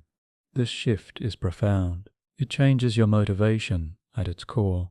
Suddenly, you don't need to hype yourself up. You don't need to chase novelty. You begin to seek the state, not the result. You start to crave the feeling of deep effort because it feels like home. Let's use an analogy. Imagine a musician playing a complex piece. In the beginning, it's work. They struggle, they repeat, they get frustrated. But over time, their fingers know, their body flows, and eventually they lose themselves in the music. They're not performing anymore, they're experiencing. That's the euphoria. You don't need to be a musician. You just need to find your instrument. Whether it's spreadsheets, stories, code, cleaning, creating, any focused task can become a portal. It's not about the subject, it's about the surrender. Now there's a common misunderstanding here, that effort-induced euphoria means every task will feel magical.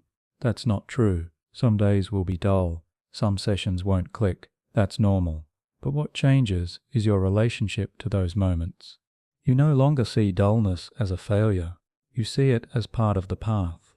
You know that the bliss returns, not by demanding it, but by showing up. This is the heart of sustainable discipline, not forcing yourself to grind, but learning to love the work for what it gives in real time. The reward is no longer postponed, it's present. And here's something even deeper. Effort-induced euphoria trains your nervous system to feel safe inside effort. For many people, effort is linked to stress, to pressure, to proving something. But when you practice entering the state of immersive work, you teach your body, this is not danger, this is peace. That reframe is life-changing. Because when work becomes a place of safety, your whole orientation shifts. You no longer avoid challenge, you welcome it. You don't resist complexity, you step into it. You become someone who thrives under pressure, not because you love stress, but because you don't resist the state it requires. Let's bring this back to the dopamine system.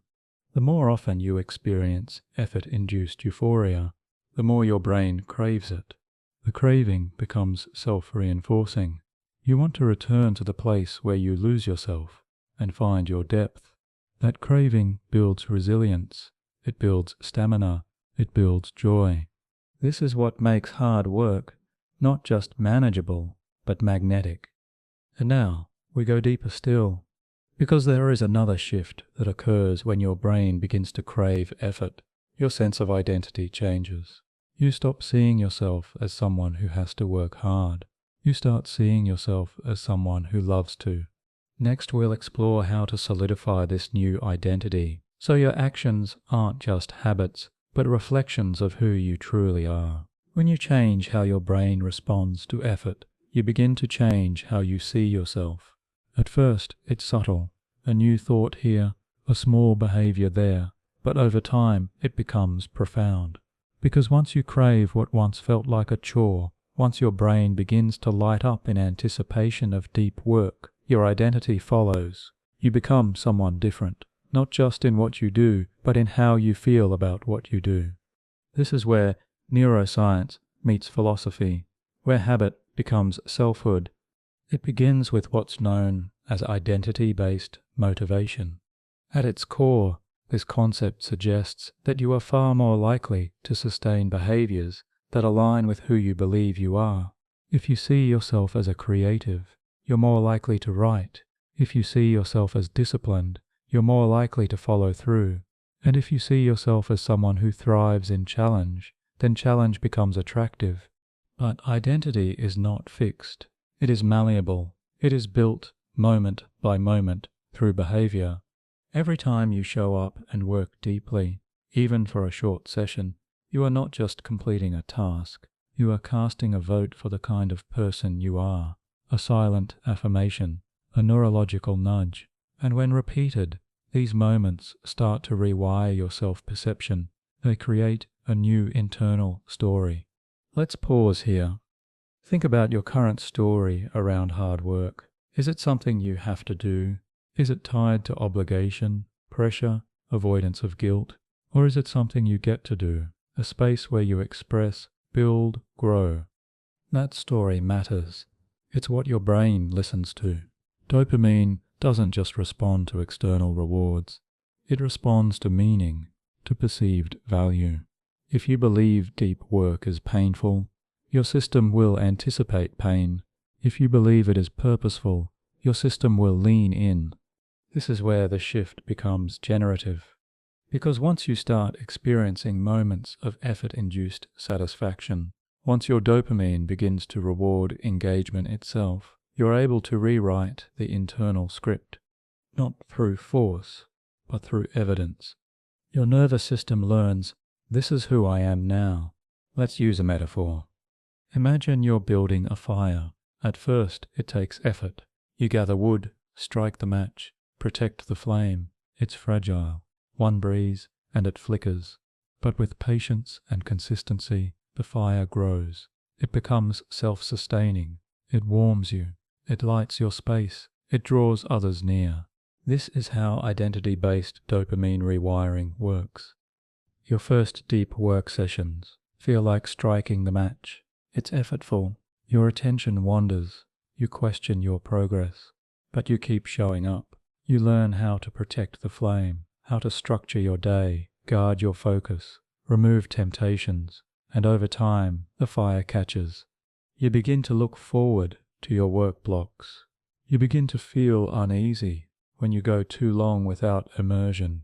You miss the hum of effort, the quiet high of flow. And when that happens, something inside you has changed. You are no longer trying to become disciplined. You are being someone who is. That is identity. And your dopamine system supports this. Because it doesn't just fire in response to novelty or pleasure. It fires in response to alignment. When your actions reflect your values, when your daily rhythm reflects your self-concept, your brain lights up. It reinforces the behavior. It deepens the identity. Now here's an important insight. Identity doesn't need to be declared. It needs to be practiced. You don't need to say I'm a high performer, or I'm an artist, or I'm a focused person. You need to act as if that were true, just for today. One session, one task, one moment of presence. And that action sends a signal. It says, this is me. Your system listens. With repetition, it believes. And with belief comes consistency. There's a technique that supports this beautifully. It's called identity stacking. Each morning, ask yourself, who do I want to be today? Write one word, not 10, just one. Maybe it's disciplined, maybe calm, maybe focused. Then write one action that reflects that identity, something small. Maybe it's a 45-minute deep work block. Maybe it's a walk without your phone. Maybe it's finishing a single project with full attention. That action becomes a practice, a mirror, a proof. When your brain sees action aligned with identity, it releases dopamine, not because the result is amazing, but because the coherence is satisfying. You are finally living in alignment. This also protects you from setbacks, because when your identity is internalized, one missed session doesn't break the pattern. You no longer say, I failed. You say, that's not like me, and you return. You adjust, you grow. There's a kind of peace here. You're no longer swinging between extremes, on fire one week, lost the next. You're anchored, not to goals, but to identity. And this anchor holds. Over time, the benefits compound. Your mornings begin with clarity, not dread. Your tasks feel personal, not imposed. Your challenges feel inviting, not overwhelming. Your wins feel earned, not accidental, because you didn't stumble into them. You built them from the inside out. And now effort is no longer a thing you do. It's a place you belong.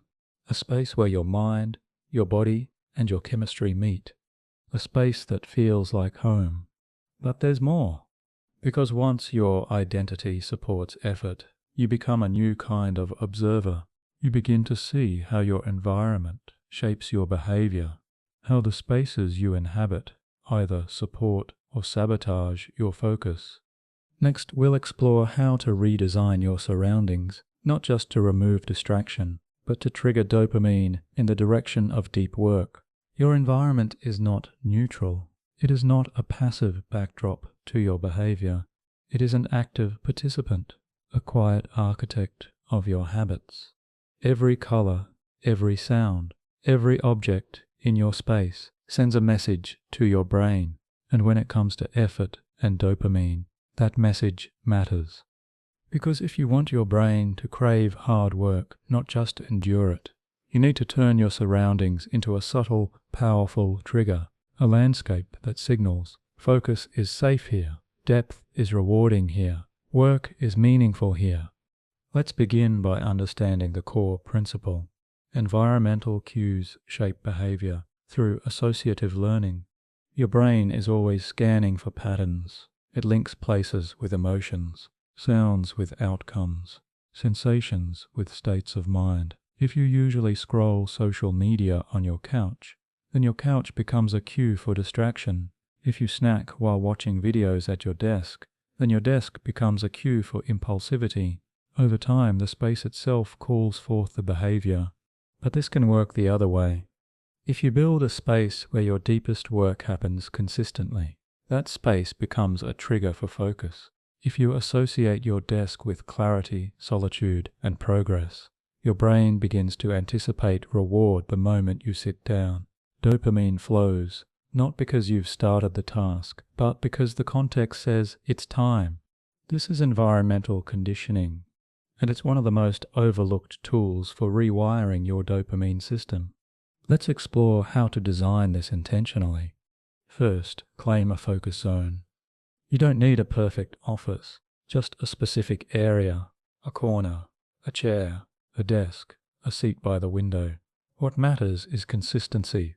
Let this be the place where you go to do one thing, deep, meaningful work. No distractions, no browsing, no multitasking, just the signal, this is where I engage.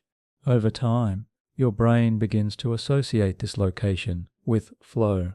The moment you enter it, your nervous system starts to shift, your breathing slows, your attention sharpens.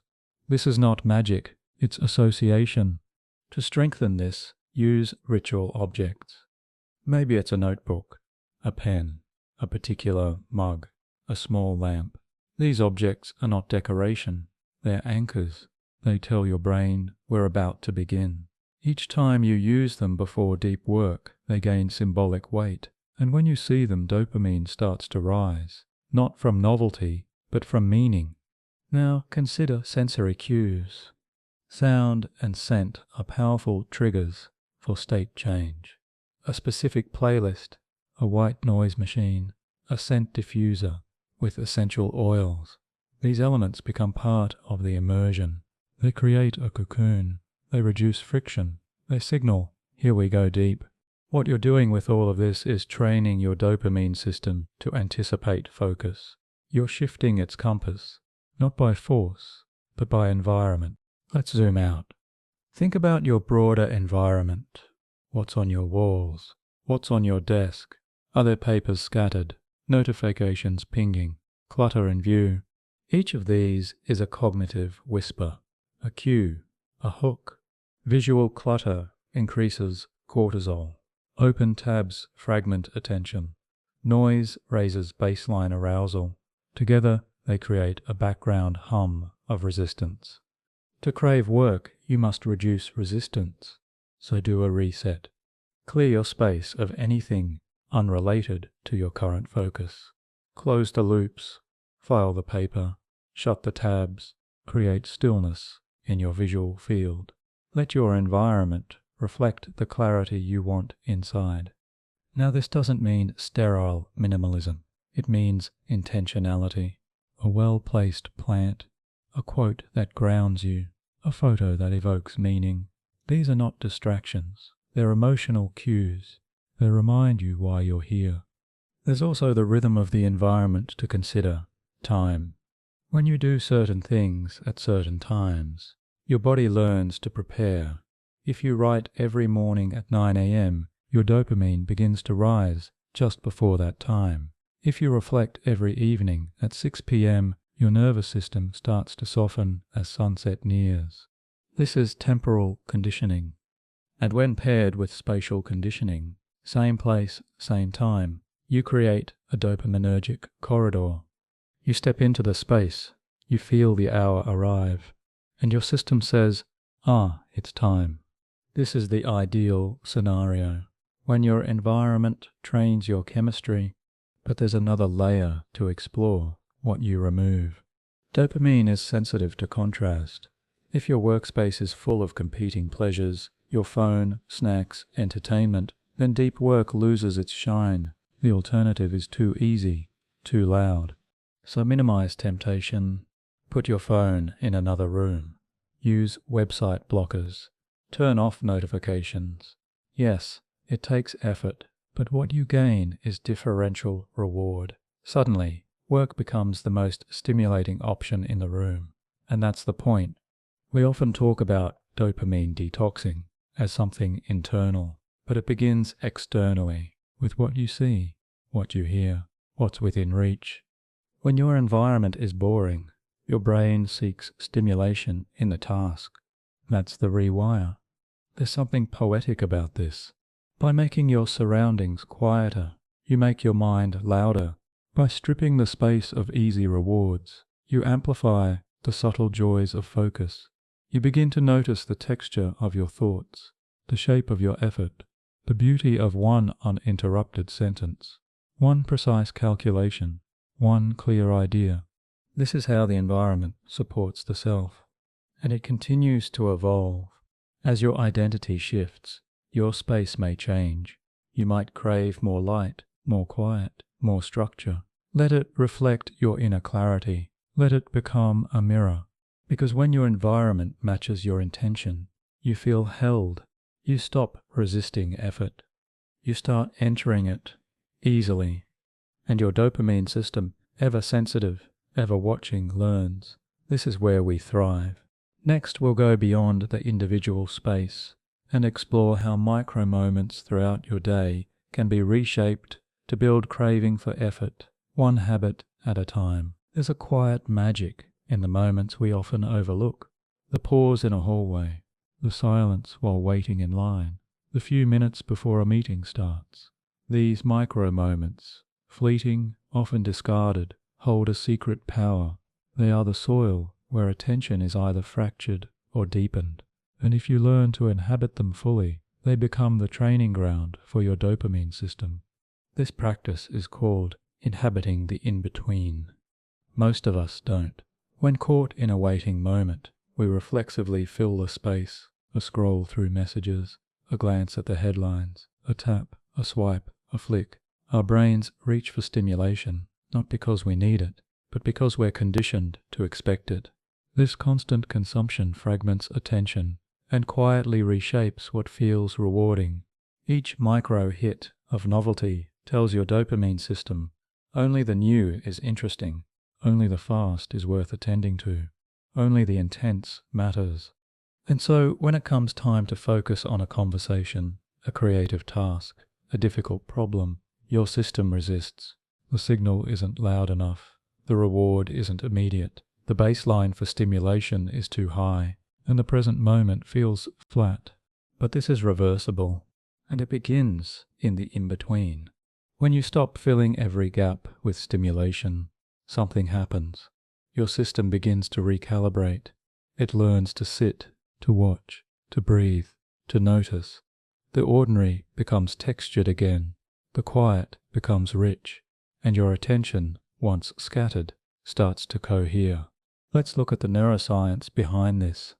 When you're in a state of constant engagement, emails, feeds, alerts, your brain's default mode network, DMN, becomes hyperactive.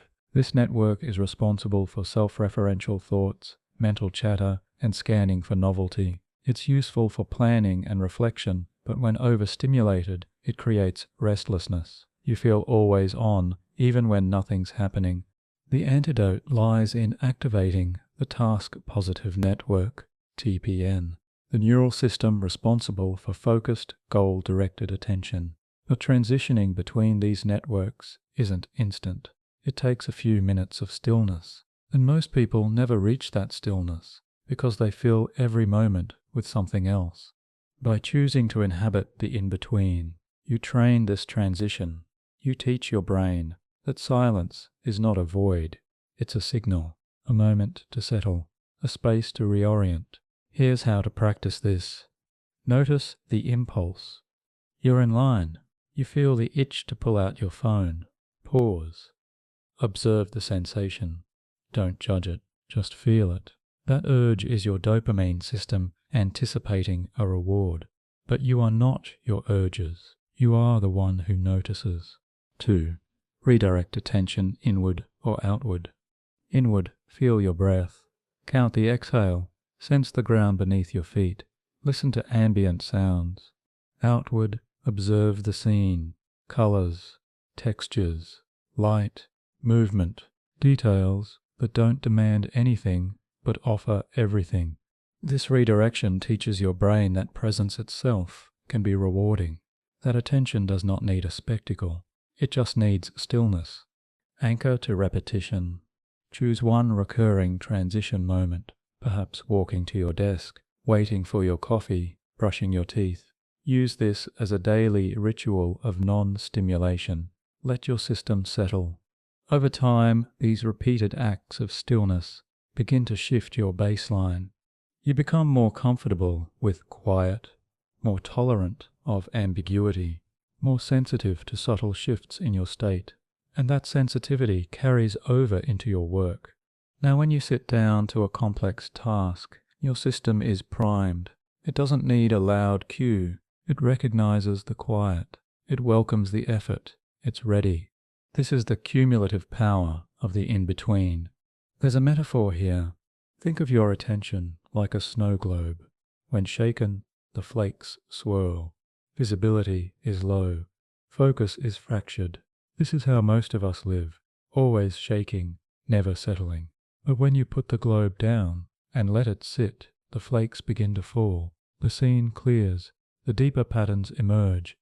Inhabiting the in-between is how you put the globe down. You let the mind settle, not through effort, but through permission. And what emerges is clarity. This practice also cultivates something deeper, dopamine patience. You teach your system to delay gratification, to wait, to find beauty in stillness. This builds what psychologists call distress tolerance, the ability to remain calm in moments of non-reward. It's a key trait in high performers, and it's trainable. Each time you resist the urge to fill the gap, you strengthen your capacity to sit in uncertainty. You become less reactive, more intentional, more present. And in a world that constantly tempts you to flee the moment, that presence is a superpower. There's also a profound emotional shift that occurs here. You start to feel less rushed, less pushed. The day expands, the mind breathes, and work no longer feels like a sprint between distractions. It becomes a path you walk with steadiness, with depth. This is how dopamine becomes an ally, not a master. You are no longer chasing the next hit. You are cultivating the space where reward can find you. There's a poetic elegance to this, because by honoring the smallest moments, you strengthen your capacity for the largest ones. By slowing down in the gaps, you move faster where it counts. And by lowering the threshold for reward, you raise your capacity for joy.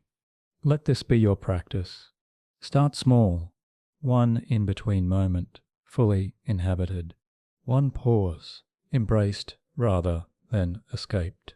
One breath, noticed instead of ignored. These are the neural brushstrokes that paint a new reality, a life where work feels like a return, not a retreat, a rhythm where effort is not a break from pleasure, but its source. And now, with this newfound stillness shaping your baseline, we move to a critical mechanism within the brain, the one that regulates when you're not focused, the one that resets your thoughts, recovers your clarity, and prepares you for immersion. Next, we'll explore the dance between the default mode network and the task positive network, and how mastering this switch changes everything. There's a silent dance happening in your brain, one you rarely notice, yet it governs the rhythm of your attention. Two large-scale networks, constantly shifting dominance, shaping how you perceive time, effort, and meaning. On one side, the default mode network, DMN, the dreamer, the wanderer, the analyst. On the other, the task positive network, TPN, the doer, the focuser, the executor. This dynamic is essential for understanding how to rewire your dopamine system to crave hard work. Because craving effort is not just about discipline, it's about training your mind to fluidly shift between reflection and focus, between broad awareness and narrow immersion, between preparation and performance. Let's start by understanding these two networks.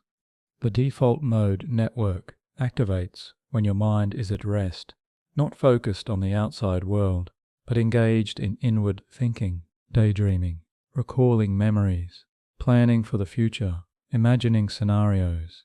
It's the realm of stories, of the self, of introspection.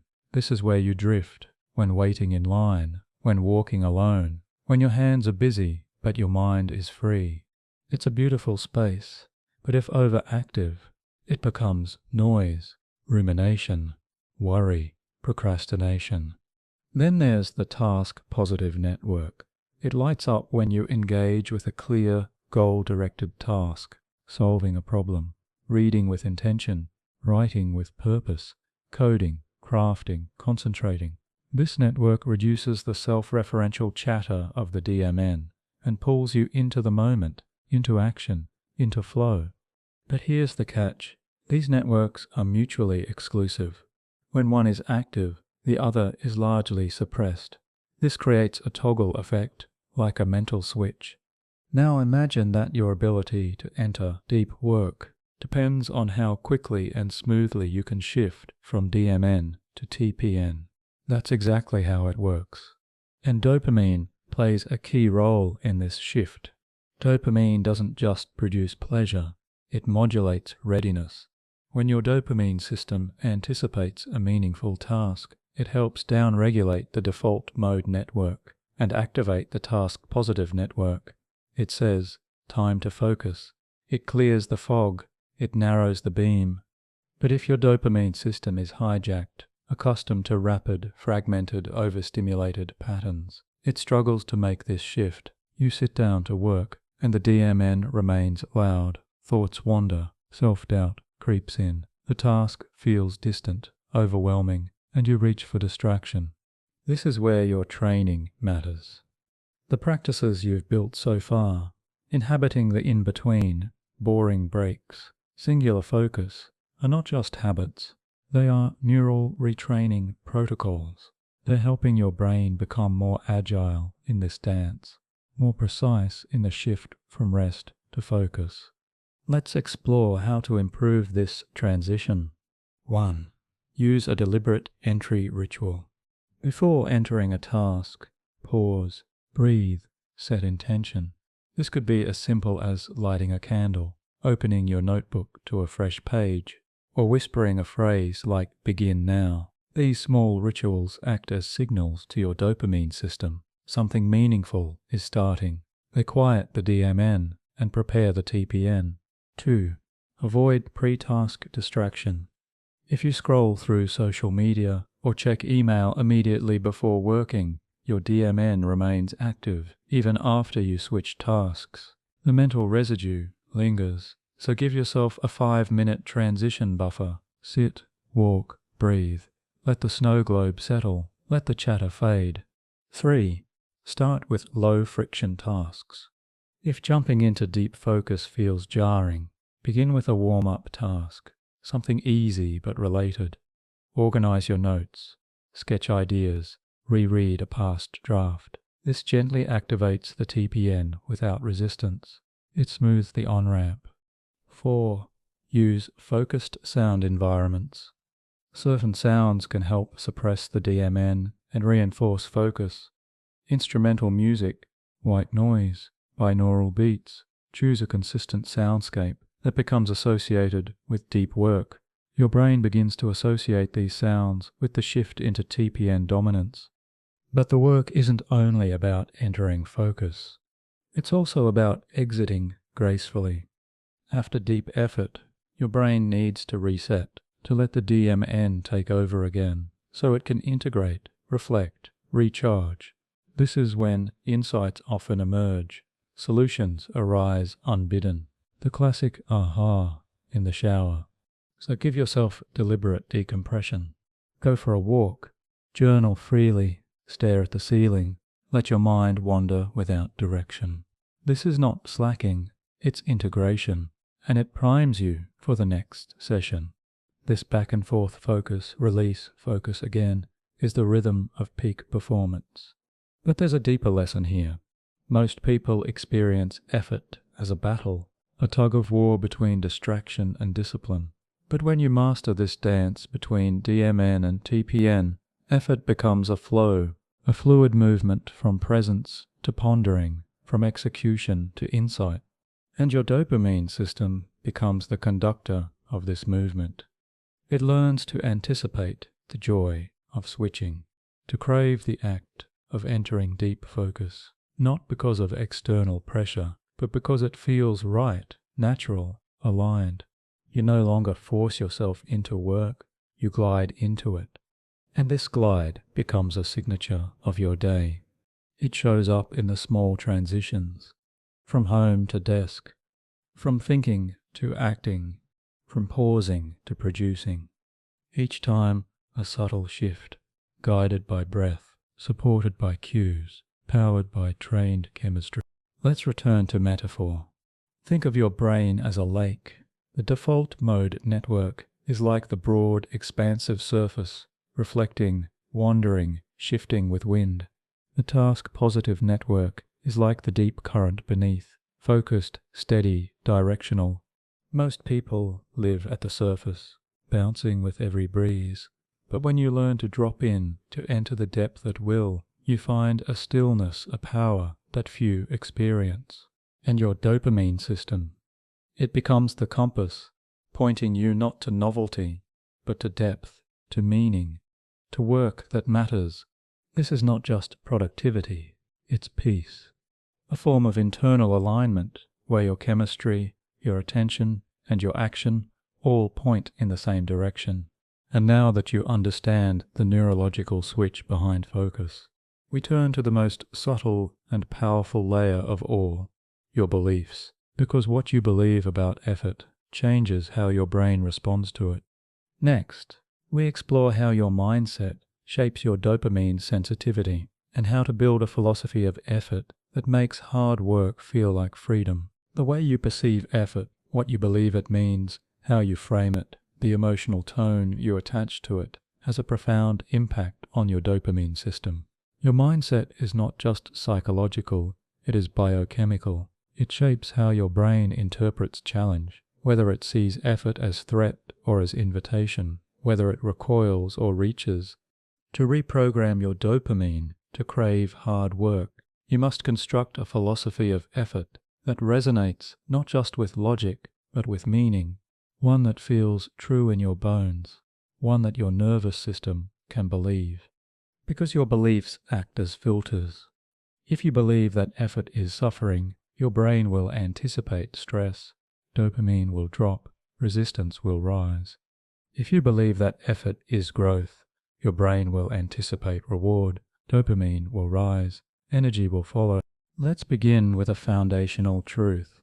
Your brain is prediction-based.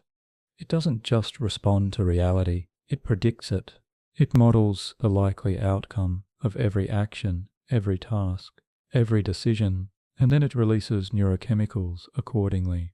If it predicts that work will be boring or punishing, it will suppress motivation.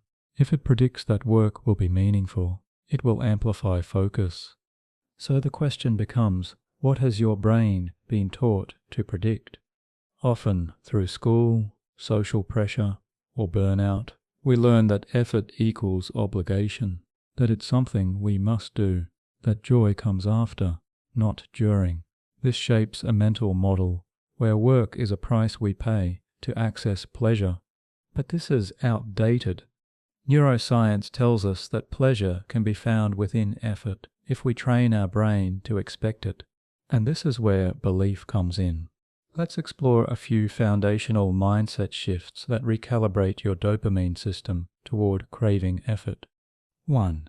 Effort is not punishment. It is signal. When you feel resistance to a task, it's easy to interpret that as a sign to stop, but often that resistance is simply a signal that your brain has not yet shifted into task-positive mode. It's not danger, it's transition. Just as your body resists the first few steps of a run, your mind resists the first few minutes of work. That discomfort is not proof of misalignment, it's part of the process. When you reframe that sensation as activation, your brain interprets it differently. It says, we're entering something meaningful. Dopamine responds to that interpretation. It begins to rise. 2. Effort is the path, not the price. We're conditioned to believe that we work in order to feel good later, but peak performance and deep joy happens when you feel good because you're engaged. Flow states don't wait at the finish line. They happen mid-stride, in the zone, during the challenge. This means you must teach your brain to stop delaying reward, to feel it in the process, to associate effort itself with meaning, with identity, with presence. You do this by celebrating the moment of engagement, not just the result. A small win, a completed block, a good sentence, a single breath of focus. Each time you release a little dopamine. Each time you reinforce the loop. Effort expands you. There's a philosophical shift here. Rather than seeing work as something that takes from you, begin to see it as something that reveals you. Each time you show up, even when it's hard, you are expressing a deeper self, a self that is resilient, curious, committed. When your brain associates effort with self-expression, not depletion, it rewires your reward circuitry. It stops seeing challenge as a cost. It sees it as a mirror. 4. Your identity is forged in effort. We touched on this before, but here it deepens. Every act of deliberate focus is a vote for who you are becoming. This is not abstract. Neuroscience shows that repeated behavior changes brain architecture. Your beliefs, emotions, and attention patterns all reinforce each other. And the more aligned your actions are with your desired identity, the stronger that alignment becomes. So ask, who do I become when I choose effort? And let that image fuel your days. This internal vision matters, because your dopamine system responds not only to tasks, but to narrative. If you believe that what you're doing matters, not just to you, but to something larger, it amplifies the dopamine response. Meaning is a multiplier. A boring task, framed as just a chore, produces low reward. The same task framed as part of my calling lights up the brain. This is not fantasy, it's neurochemistry. You can build this belief gradually. Write down the why, connect the dots. Say, this task helps me build X, it serves Y, it moves me towards Z. Anchor your effort in a larger arc, a mission, a contribution. Now let's add a final, potent mindset. Effort is sacred. This may sound poetic, but it is neurologically true. When you enter a state of deep, focused effort, your brain enters coherence, networks align, noise quiets, emotion and cognition integrate. You become more fully yourself. In these states, your system remembers something ancient, that to build, to create, to engage deeply with the world is one of the most human experiences. Effort, then, is not drudgery. It is connection. To task, to self, to life.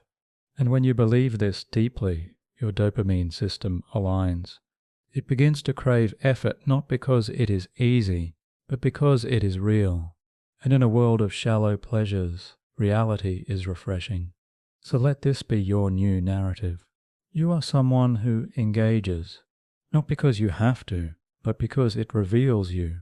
You are someone who works deeply, not to escape the present, but to inhabit it fully. And you are someone whose dopamine system now recognizes this truth.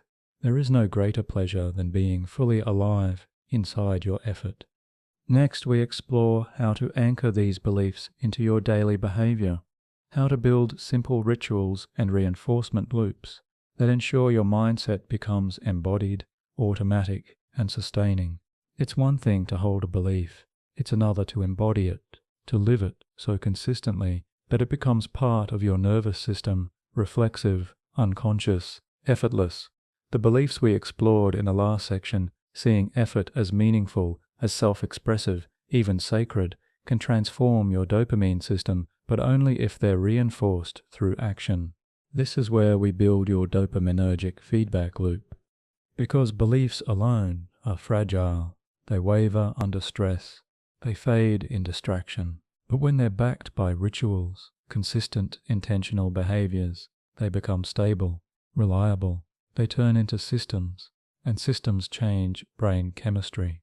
Let's understand the mechanism first. Every time you take action, your brain logs a signal. That signal includes not just what you did, but how you felt, what you expected, and what the result was. These signals accumulate. They create patterns. The more consistent the pattern, the stronger the neural association. When you repeatedly associate a task with reward, even a small one, dopamine begins to anticipate the experience. It starts firing before the task begins. This is key, because dopamine is not just about pleasure, it's about motivation, anticipation, drive. So your goal is simple. Train your brain to anticipate effort as rewarding. And the way to do this is by creating ritualized reinforcement loops. Let's explore how to build one. Step 1. Anchor your work with a consistent start ritual. Choose one behavior that marks the beginning of deep effort. It could be lighting a candle, putting on headphones, opening a specific document, stretching your hands, saying a phrase like, "Let's begin." This ritual is not trivial. It's a neural marker. Over time, your brain will associate it with entry into focus. The moment you perform it, dopamine starts to rise, not because of the task, but because of the signal. Keep it short, keep it sacred. This is the gateway. Step 2. Break your work into visible units. Your brain craves progress, not just completion. It needs feedback, signs that you're moving forward. So take your task and break it into smaller, visible milestones. A paragraph, a set of calculations, a single problem, a 25-minute sprint. And when you complete one, mark it, check a box, move a token, make a small tally.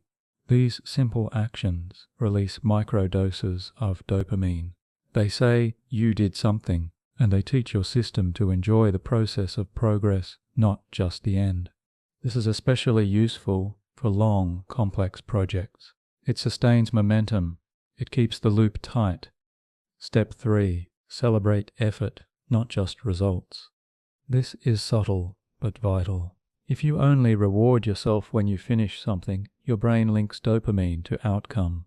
But if you reward yourself for showing up, for staying engaged, for trying deeply, then dopamine becomes tied to effort itself. So build a short celebration into the end of each work block. Not a distraction, just a ritual. It could be closing your laptop with a breath, standing and stretching, drinking water slowly, journaling a line like "I showed up," saying aloud, "That mattered." You're not rewarding productivity, You're honoring presence, and that distinction rewires your expectations. Step 4. Use reflection to reinforce identity. At the end of the day, pause and reflect. Ask, when did I feel most engaged? What effort felt meaningful? Where did I notice resistance? And how did I respond? By doing this, you reinforce the story your dopamine system is learning. That effort is identity. That focus is who you are. You're building a narrative loop. Action, reflection, reflection, identity, remotivation, action. And this loop strengthens with every cycle. Step 5. Limit competing loops. This may be the most challenging and most important step. If your day is filled with other dopamine loops, social media, email checking, constant alerts, then your brain gets mixed signals. It begins to associate reward with shallow tasks, with interruption, with novelty. This makes deep effort feel dull by comparison. So create buffers, silence your phone, use website blockers, delay checking messages until after your deep work. Reduce the number of alternative reward loops your brain can access. Yes, this takes discipline at first, but over time it becomes freedom. Because your system adapts, it learns to seek reward in the right places. Bonus, use visual cues to strengthen the loop. Your environment matters, as we explored before. So add visual reinforcement to your rituals. A progress tracker on the wall. A mantra on your desk. A color system for tasks. Each cue becomes a small spark of anticipation, a whisper that says, effort is good, effort is safe, effort is who we are. Now let's imagine this loop in practice. You wake up, light a candle, stretch your hands, sit at your desk.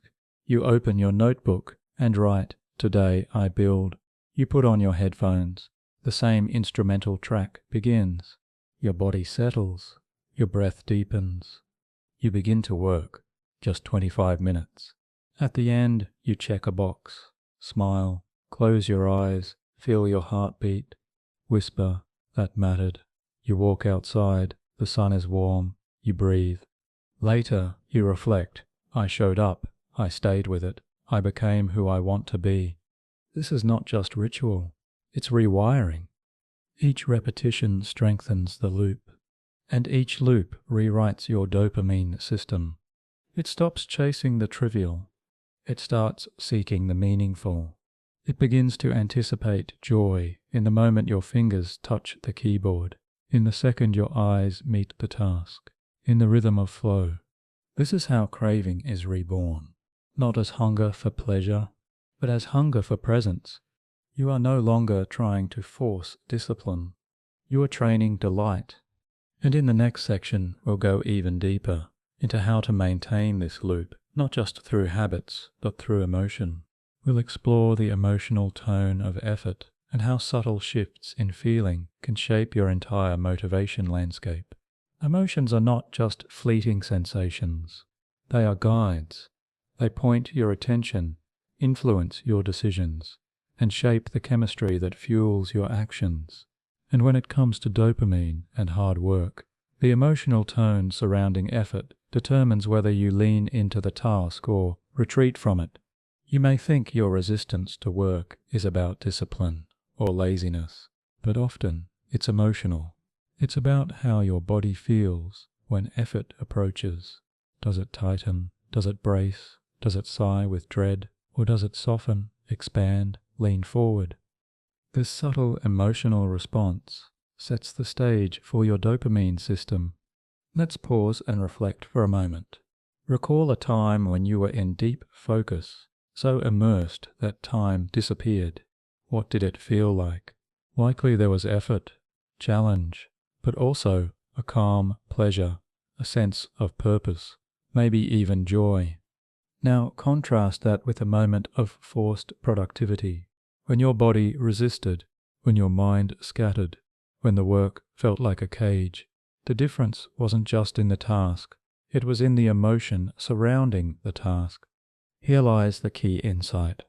Emotion and attention are linked. Positive emotional tone opens the channel for dopamine to flow during work. It makes effort feel safe, meaningful, even pleasurable. Negative emotional tone constricts that channel. It frames effort as danger, as punishment, as something to be escaped. So, to rewire your system to crave hard work, you must cultivate a new emotional tone around effort. This doesn't mean pretending to be happy. It means shifting the quality of feeling from tension to curiosity, from pressure to permission, from dread to presence. Let's explore how. 1. Create emotional spaciousness.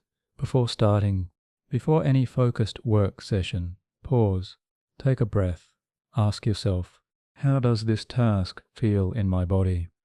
Where is there contraction? Where is there openness? Rather than trying to change the feeling, notice it, give it space.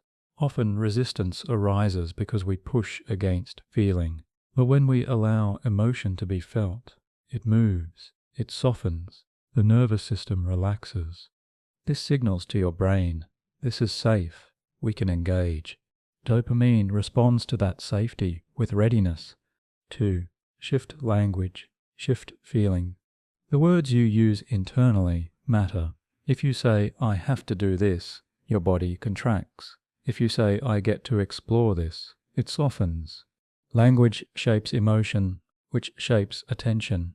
Try replacing pressure phrases with invitation phrases. I must. I'm curious to see what happens if I should. It might feel good to try. I can't mess this up. I'm here to learn. This gentle shift changes your emotional tone, and over time, your brain starts to associate work with exploration rather than fear. 3. Use micro-emotions as cues. You don't need to feel ecstatic to start working, but even a micro-feeling of interest can become a hook. Ask, what feels slightly interesting about this task? What could be a small delight? Maybe it's the click of the keys, the quiet, the shape of an idea. Find that spark. Let it grow. Dopamine follows interest. This is how you retrain your system, one micro-emotion at a time. 4. Don't suppress aversion. Listen to it. Sometimes the emotional resistance is real. The task might be misaligned, or your body might be depleted. In these moments, don't override the emotion with force. Instead, inquire, what is this resistance trying to protect? Is there something I need? Rest, clarity, support. Can I meet this task differently? By honoring resistance, you create psychological safety. You teach your system that effort is not force, it's collaboration. This builds trust, and trust primes the brain for engagement. 5. Anchor effort to emotional memory. Remember a moment of flow, of joyful effort, of challenge, met with presence. Now, before you begin a task, recall that memory. Feel its texture, its color, its rhythm. Let that emotional imprint shape your starting state. This is more than nostalgia, it's emotional priming. It activates the same networks that were engaged during the flow experience.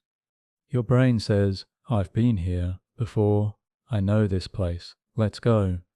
6. Express emotion through movement. Sometimes emotion is stuck in the body. A quick stretch, a shake of the hands, a roll of the shoulders. These simple movements release tension.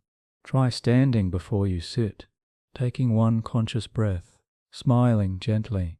You're signaling to your nervous system, we're not entering a battle, we're entering presence. This primes the emotional tone of effort. Celebrate emotional victory. At the end of a work block, reflect not just on what you did, but on how you felt. Did you show up with curiosity, with steadiness, with openness? Celebrate that. Note it. Feel it. These emotional victories are just as important as outcomes. They reinforce the association between effort and inner reward. This builds a deeper loop. emotion, grow engagement, identity, grown emotion. And this loop rewires your baseline. Now, over time, something extraordinary happens. Tasks that once felt heavy become light. Work begins to feel like a return, not a retreat. Your system stops bracing against effort. It starts seeking it, not for external validation, but for the quiet, steady joy it brings. This is emotional recalibration. And it's subtle. You might not even notice it happening at first, but one day you'll find yourself in the middle of a difficult task, calm, immersed, content, and you'll realize your relationship to effort has changed. You no longer dread the start. You no longer crave the end. You are simply in it. And this is the deepest reprogramming of all, because it's not about dopamine spikes. It's about emotional alignment, where what you feel, what you believe, and what you do all move together. Next, we explore how to sustain this emotional alignment long term by building an environment that reflects and reinforces your inner shift. You've trained your mind, you've shifted your beliefs, you've begun to rewire the emotional tone of effort. Now it's time to bring your environment into alignment, because even the most refined mindset can unravel when surrounded by friction, clutter, or distraction. If your external world contradicts your internal rewiring, your dopamine system will struggle to stabilize. Let's begin with a simple truth. Your environment teaches your brain what matters. The cues around you, sounds, sights, interruptions, textures, are interpreted as signals. They either say focus here or scatter now. They either deepen your craving for meaningful effort or dilute it with overstimulation. This happens not consciously, but automatically, and it's relentless. So to reinforce your craving for deep work, you must create an environment that consistently whispers, this is a place of purpose. This is a space of presence. Let's explore how to shape such a space, one that acts as a silent ally in your reprogramming process. Design a cue-rich workspace. Your workspace should be more than functional. It should be symbolic. It should remind your brain of who you are when you're here. What are your visual cues? Perhaps a small object that represents mastery, a quote that evokes courage, a color that signals calm. These elements are not decoration. They're dopaminergic anchors. Over time, your brain begins to associate them with flow, with focus, with identity. Keep it simple. A cluttered space fragments attention, but a few intentional symbols can profoundly shape your inner state. 2. Separate zones for separate mode. If possible, delineate physical spaces for different types of engagement. A chair for reading, a desk for writing, a corner for reflection. This spatial distinction builds contextual memory. Your brain learns, when I'm here, I do this. That familiarity lowers activation energy. It helps dopamine anticipate the task with ease. If you work in a small space, use symbolic shifts. Light a candle for work, change the music for breaks, wear different clothes for different tasks. These subtle transitions reorient your attention. Control sensory input. Sound is powerful. So is light. So is texture. Each one influences your baseline arousal, your stress level, your capacity to focus. Choose sounds that stabilize you. For some, it's silence. For others, soft ambient music or nature sounds. Avoid lyrics. They activate language centers and divide attention. Use lighting that soothes. Natural light during the day, warm tones in the evening. Bright overhead light can agitate the nervous system. Dim light signals safety. Textures matter too. The softness of your chair, the weight of your pen, the grain of your desk. These tactile elements create an emotional background for effort. Make it welcoming. 4. Guard your attention borders. Your brain cannot crave work if it is constantly being hijacked. So set boundaries.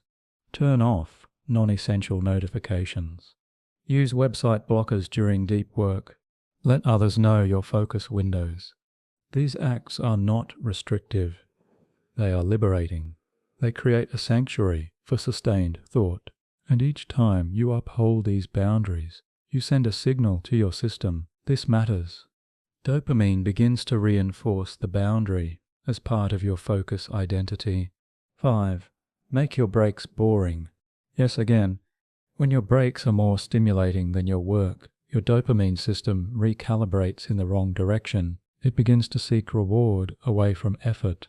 So design your environment to support boring breaks. Keep your phone out of reach. Place a book of poetry nearby. Have a walking path you love. Sit by a window.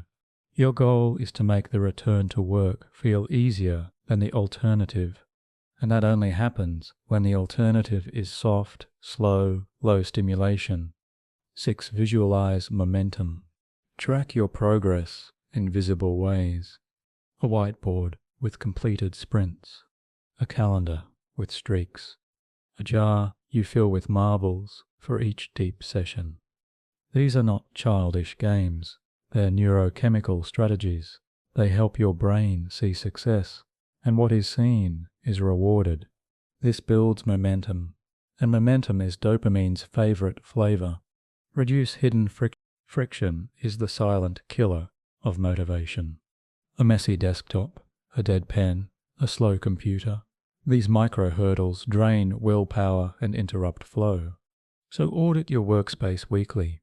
Ask what slows me down, what frustrates me, what breaks immersion. Then fix it, upgrade it, remove it. Each solved friction point makes deep work more accessible.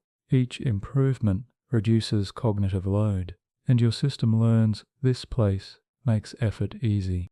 8. Incorporate rituals into the space. Your environment is not just a container.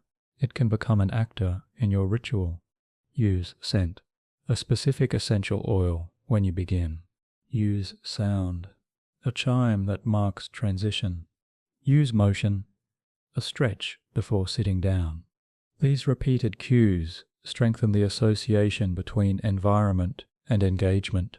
Over time, your space becomes a partner in your practice. It holds you. And when you walk into it, your body begins to relax into readiness. That's when craving begins, not from force, but from familiarity. 9. Keep reminders of your why. Finally, let your purpose be visible. A photo, a word, a line from your personal manifesto. Place something in your space that reminds you why you work deeply, why you train your focus, why this matters. This is not motivation, it's orientation. When your environment reflects your deeper values, your behavior aligns more easily. Now imagine your future self. You wake up, step into your space, light filters in softly, a candle flickers, your tools are ready, your chair welcomes, your ritual begins. No resistance, just arrival. Because your space no longer distracts, it no longer dilutes. It supports, it signals, it aligns. And each day, as you sit to work, your dopamine system recognizes this moment. It says, we're here again, and it begins to flow. This is environmental programming, not for control, but for freedom. The kind of freedom that comes when everything around you says yes, you are safe to go deep. Next, we explore how to sustain this craving not just through structure, but through rhythm. We'll dive into the natural cycles of focus and fatigue, and how honoring your body's tempo unlocks the final layer of effortless work. You are not a machine. Your brain does not run on command. It ebbs and flows, responds to light and dark, to hunger and rest, to emotion, to rhythm. If you try to sustain deep effort by force alone, you will burn out.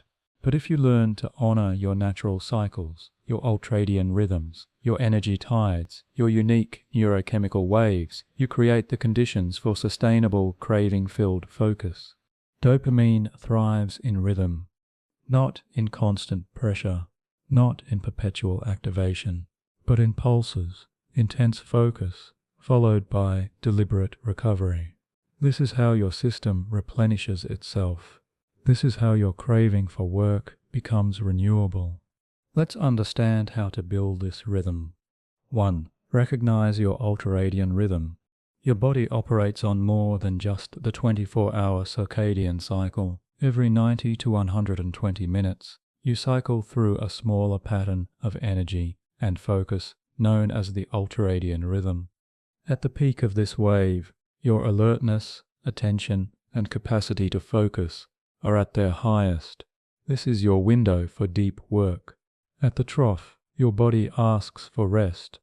Most people ignore the trough. They push through with caffeine, noise, or guilt. But this backfires. Dopamine becomes strained. Fatigue sets in. Resistance grows. Instead, learn to ride the wave. Do your deepest work during the peak. Then rest fully, even if only for 10 minutes. Eyes closed. Gentle walk. Light breathing. These rests are not laziness. They are neurochemical resets. 2. Time your craving. Notice when in the day your mind naturally wants to engage. For many, it's mid-morning and late afternoon. For others, it's different. Track it. Learn your pattern. Then schedule your high-effort tasks during those windows. Align your hardest work with your strongest craving. This synchronization strengthens the loop. It makes effort feel natural, not forced. And when dopamine meets readiness, flow follows. 3. Honor the fallow spaces. Not all time is for output. You need space for integration, for incubation, for emptiness. Some of your best insights come during what seems like inactivity, showers, walks, idle moments. These are not breaks from work. They are part of work. They are when your default mode network integrates information, connects ideas, restores mental resources. So protect your blank spaces. Schedule unstructured time. Let your system wander. This strengthens your baseline, increases your reward sensitivity, and makes the return to effort feel fresh. 4. Build rituals of restoration. After each deep work cycle, practice recovery, not distraction, restoration. This could be lying flat with eyes closed, walking in silence, breathwork or gentle stretching, looking at something natural, trees, sky, water, journaling thoughts that arose. These rituals tell your brain you are safe, you are complete, you may let go. This closure releases tension. It prevents stress accumulation. It prepares the system to crave the next effort window. 5. Stack your dopamine. Here's a secret. The best time to engage in another challenging task is shortly after you've completed one, because dopamine lingers. It stays elevated for a while. If you use that window to scroll social media or check notifications, you redirect the craving. But if you line up another meaningful task, even a small one, you stack the dopamine wave. You extend the momentum. You deepen the loop. This is not about doing more. It's about using your peaks wisely. 6. Use rhythm as a reset. If you find yourself procrastinating, scattered, drained, it may not be lack of discipline. It may be mistimed rhythm. Instead of pushing harder, try a reset. Stop for 20 minutes. Lie down with no stimulation. Breathe slowly, eyes closed. Let your system settle. Then begin again, lightly, with something small. Let the rhythm re-emerge. This is not failure, it is tuning. And when you tune to your rhythm, effort becomes symphonic. Align with nature's tempo.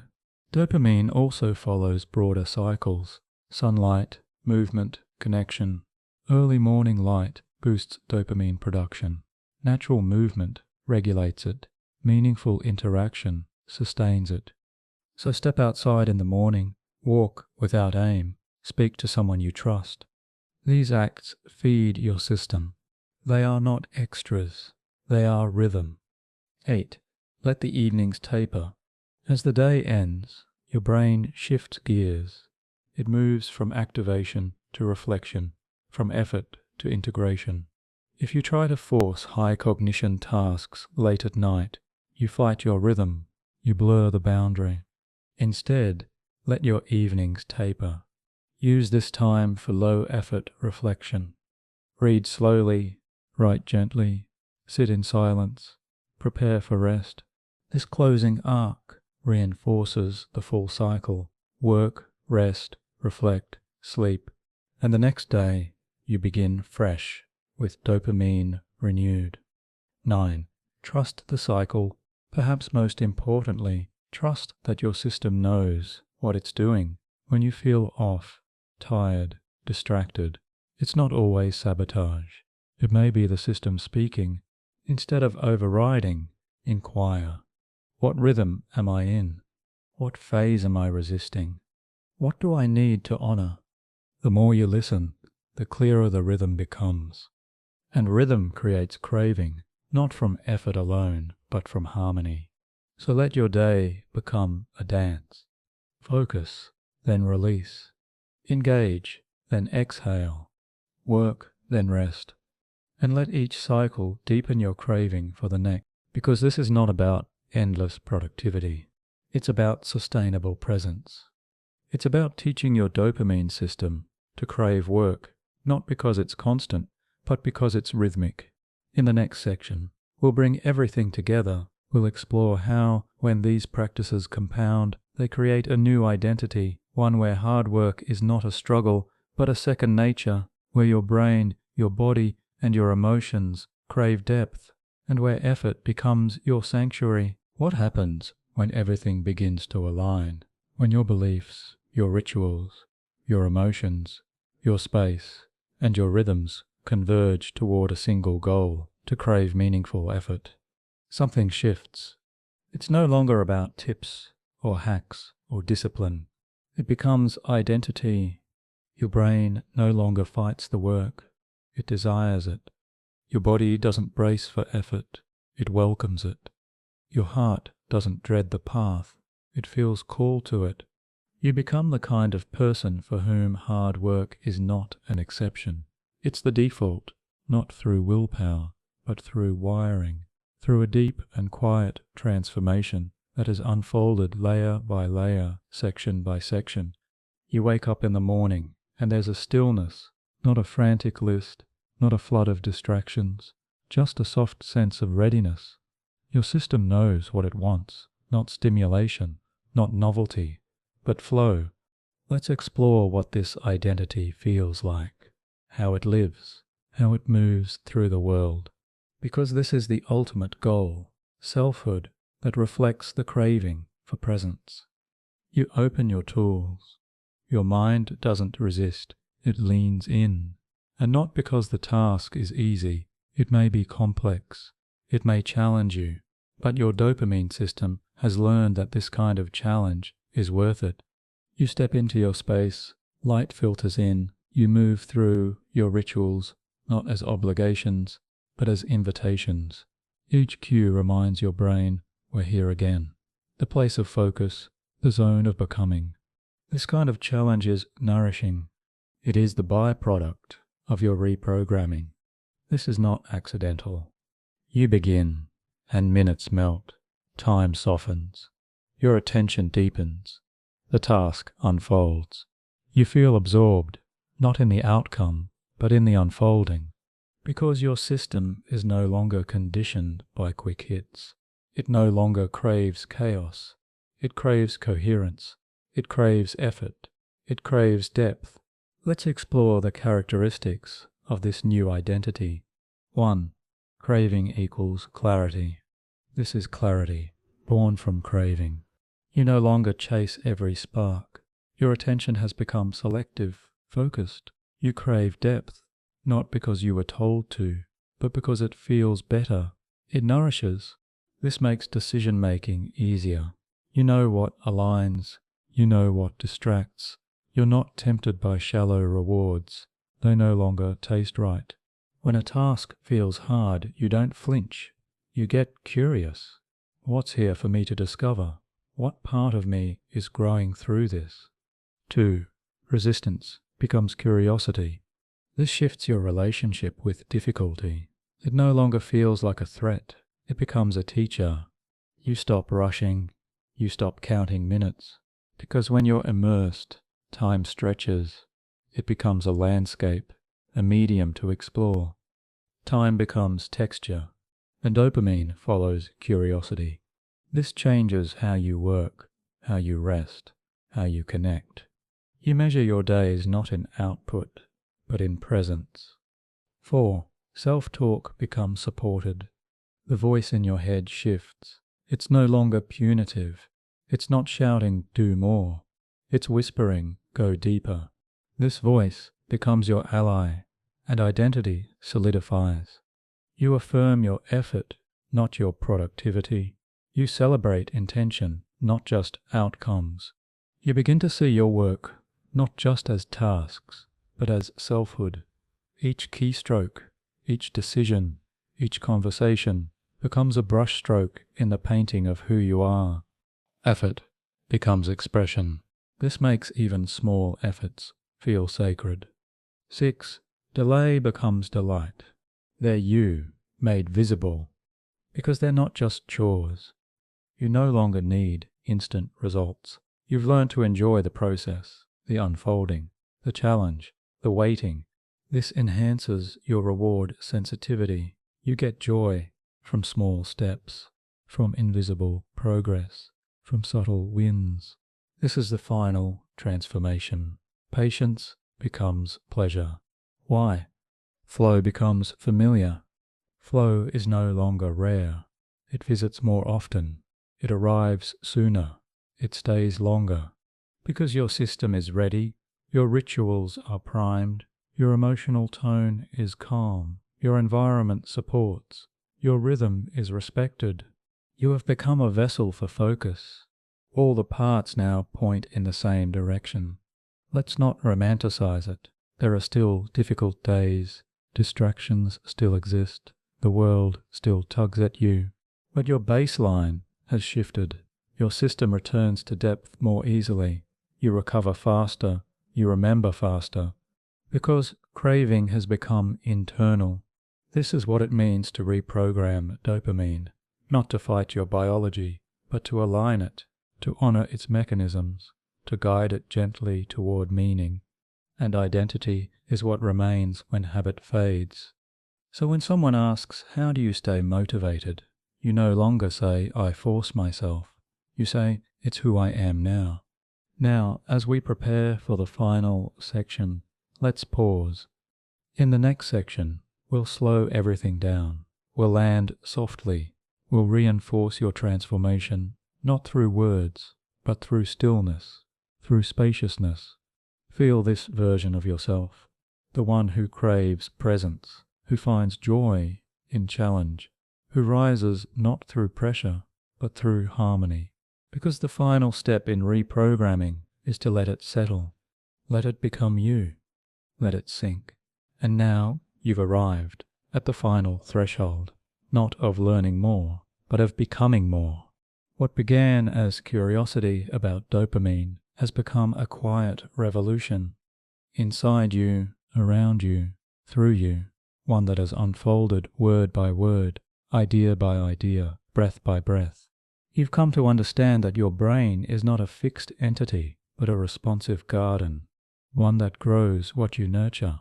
And with intention, you have nurtured something rare in today's world, a craving for depth, a longing for meaningful effort. This final section is not for more doing. It is for integration. So now we exhale, we slow our pace, we let the dust of all we've uncovered settle, like snow in a shaken globe, floating down into stillness. Feel that stillness begin to spread through your system. Let's begin here. You are no longer addicted to stimulation. You no longer chase every flicker of novelty, because you have felt the deeper pulse, the satisfaction of singular attention, the richness of present effort.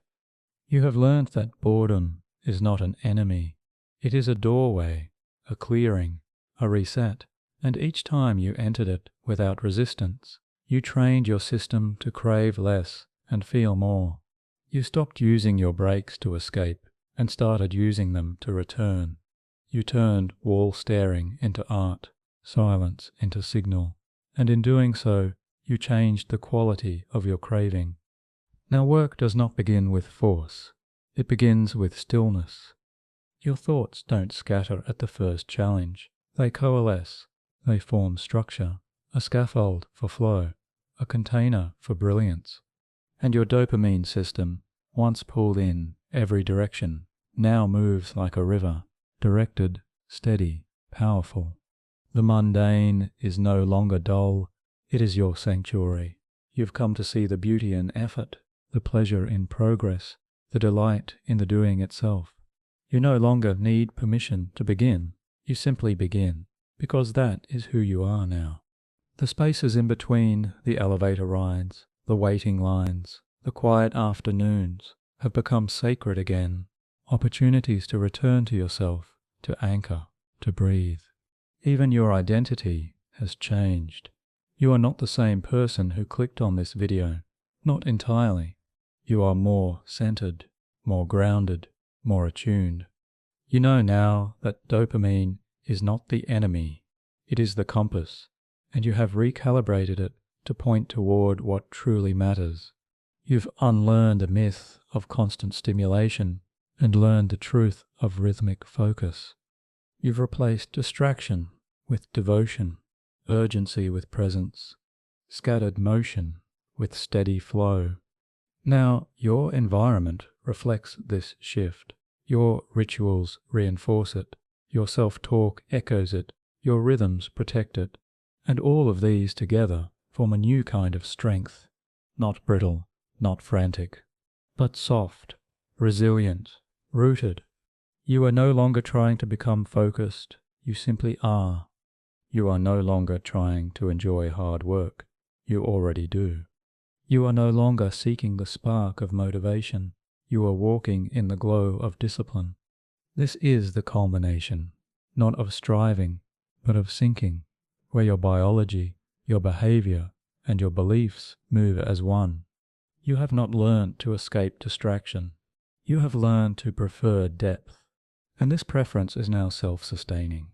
It no longer needs to be forced, because the craving has been rewired. Now your system whispers, again and again, "This is what I love. This is where I belong. This is who I am." And with that, we slow down. We dim the light inside the mind. We let the ideas curl into stillness. We allow the knowledge to become knowing, not in thought, but in being. In the final wind down, we'll extend this stillness so it carries you not into action, but into rest. Because transformation does not end with intensity. It settles gently into quiet.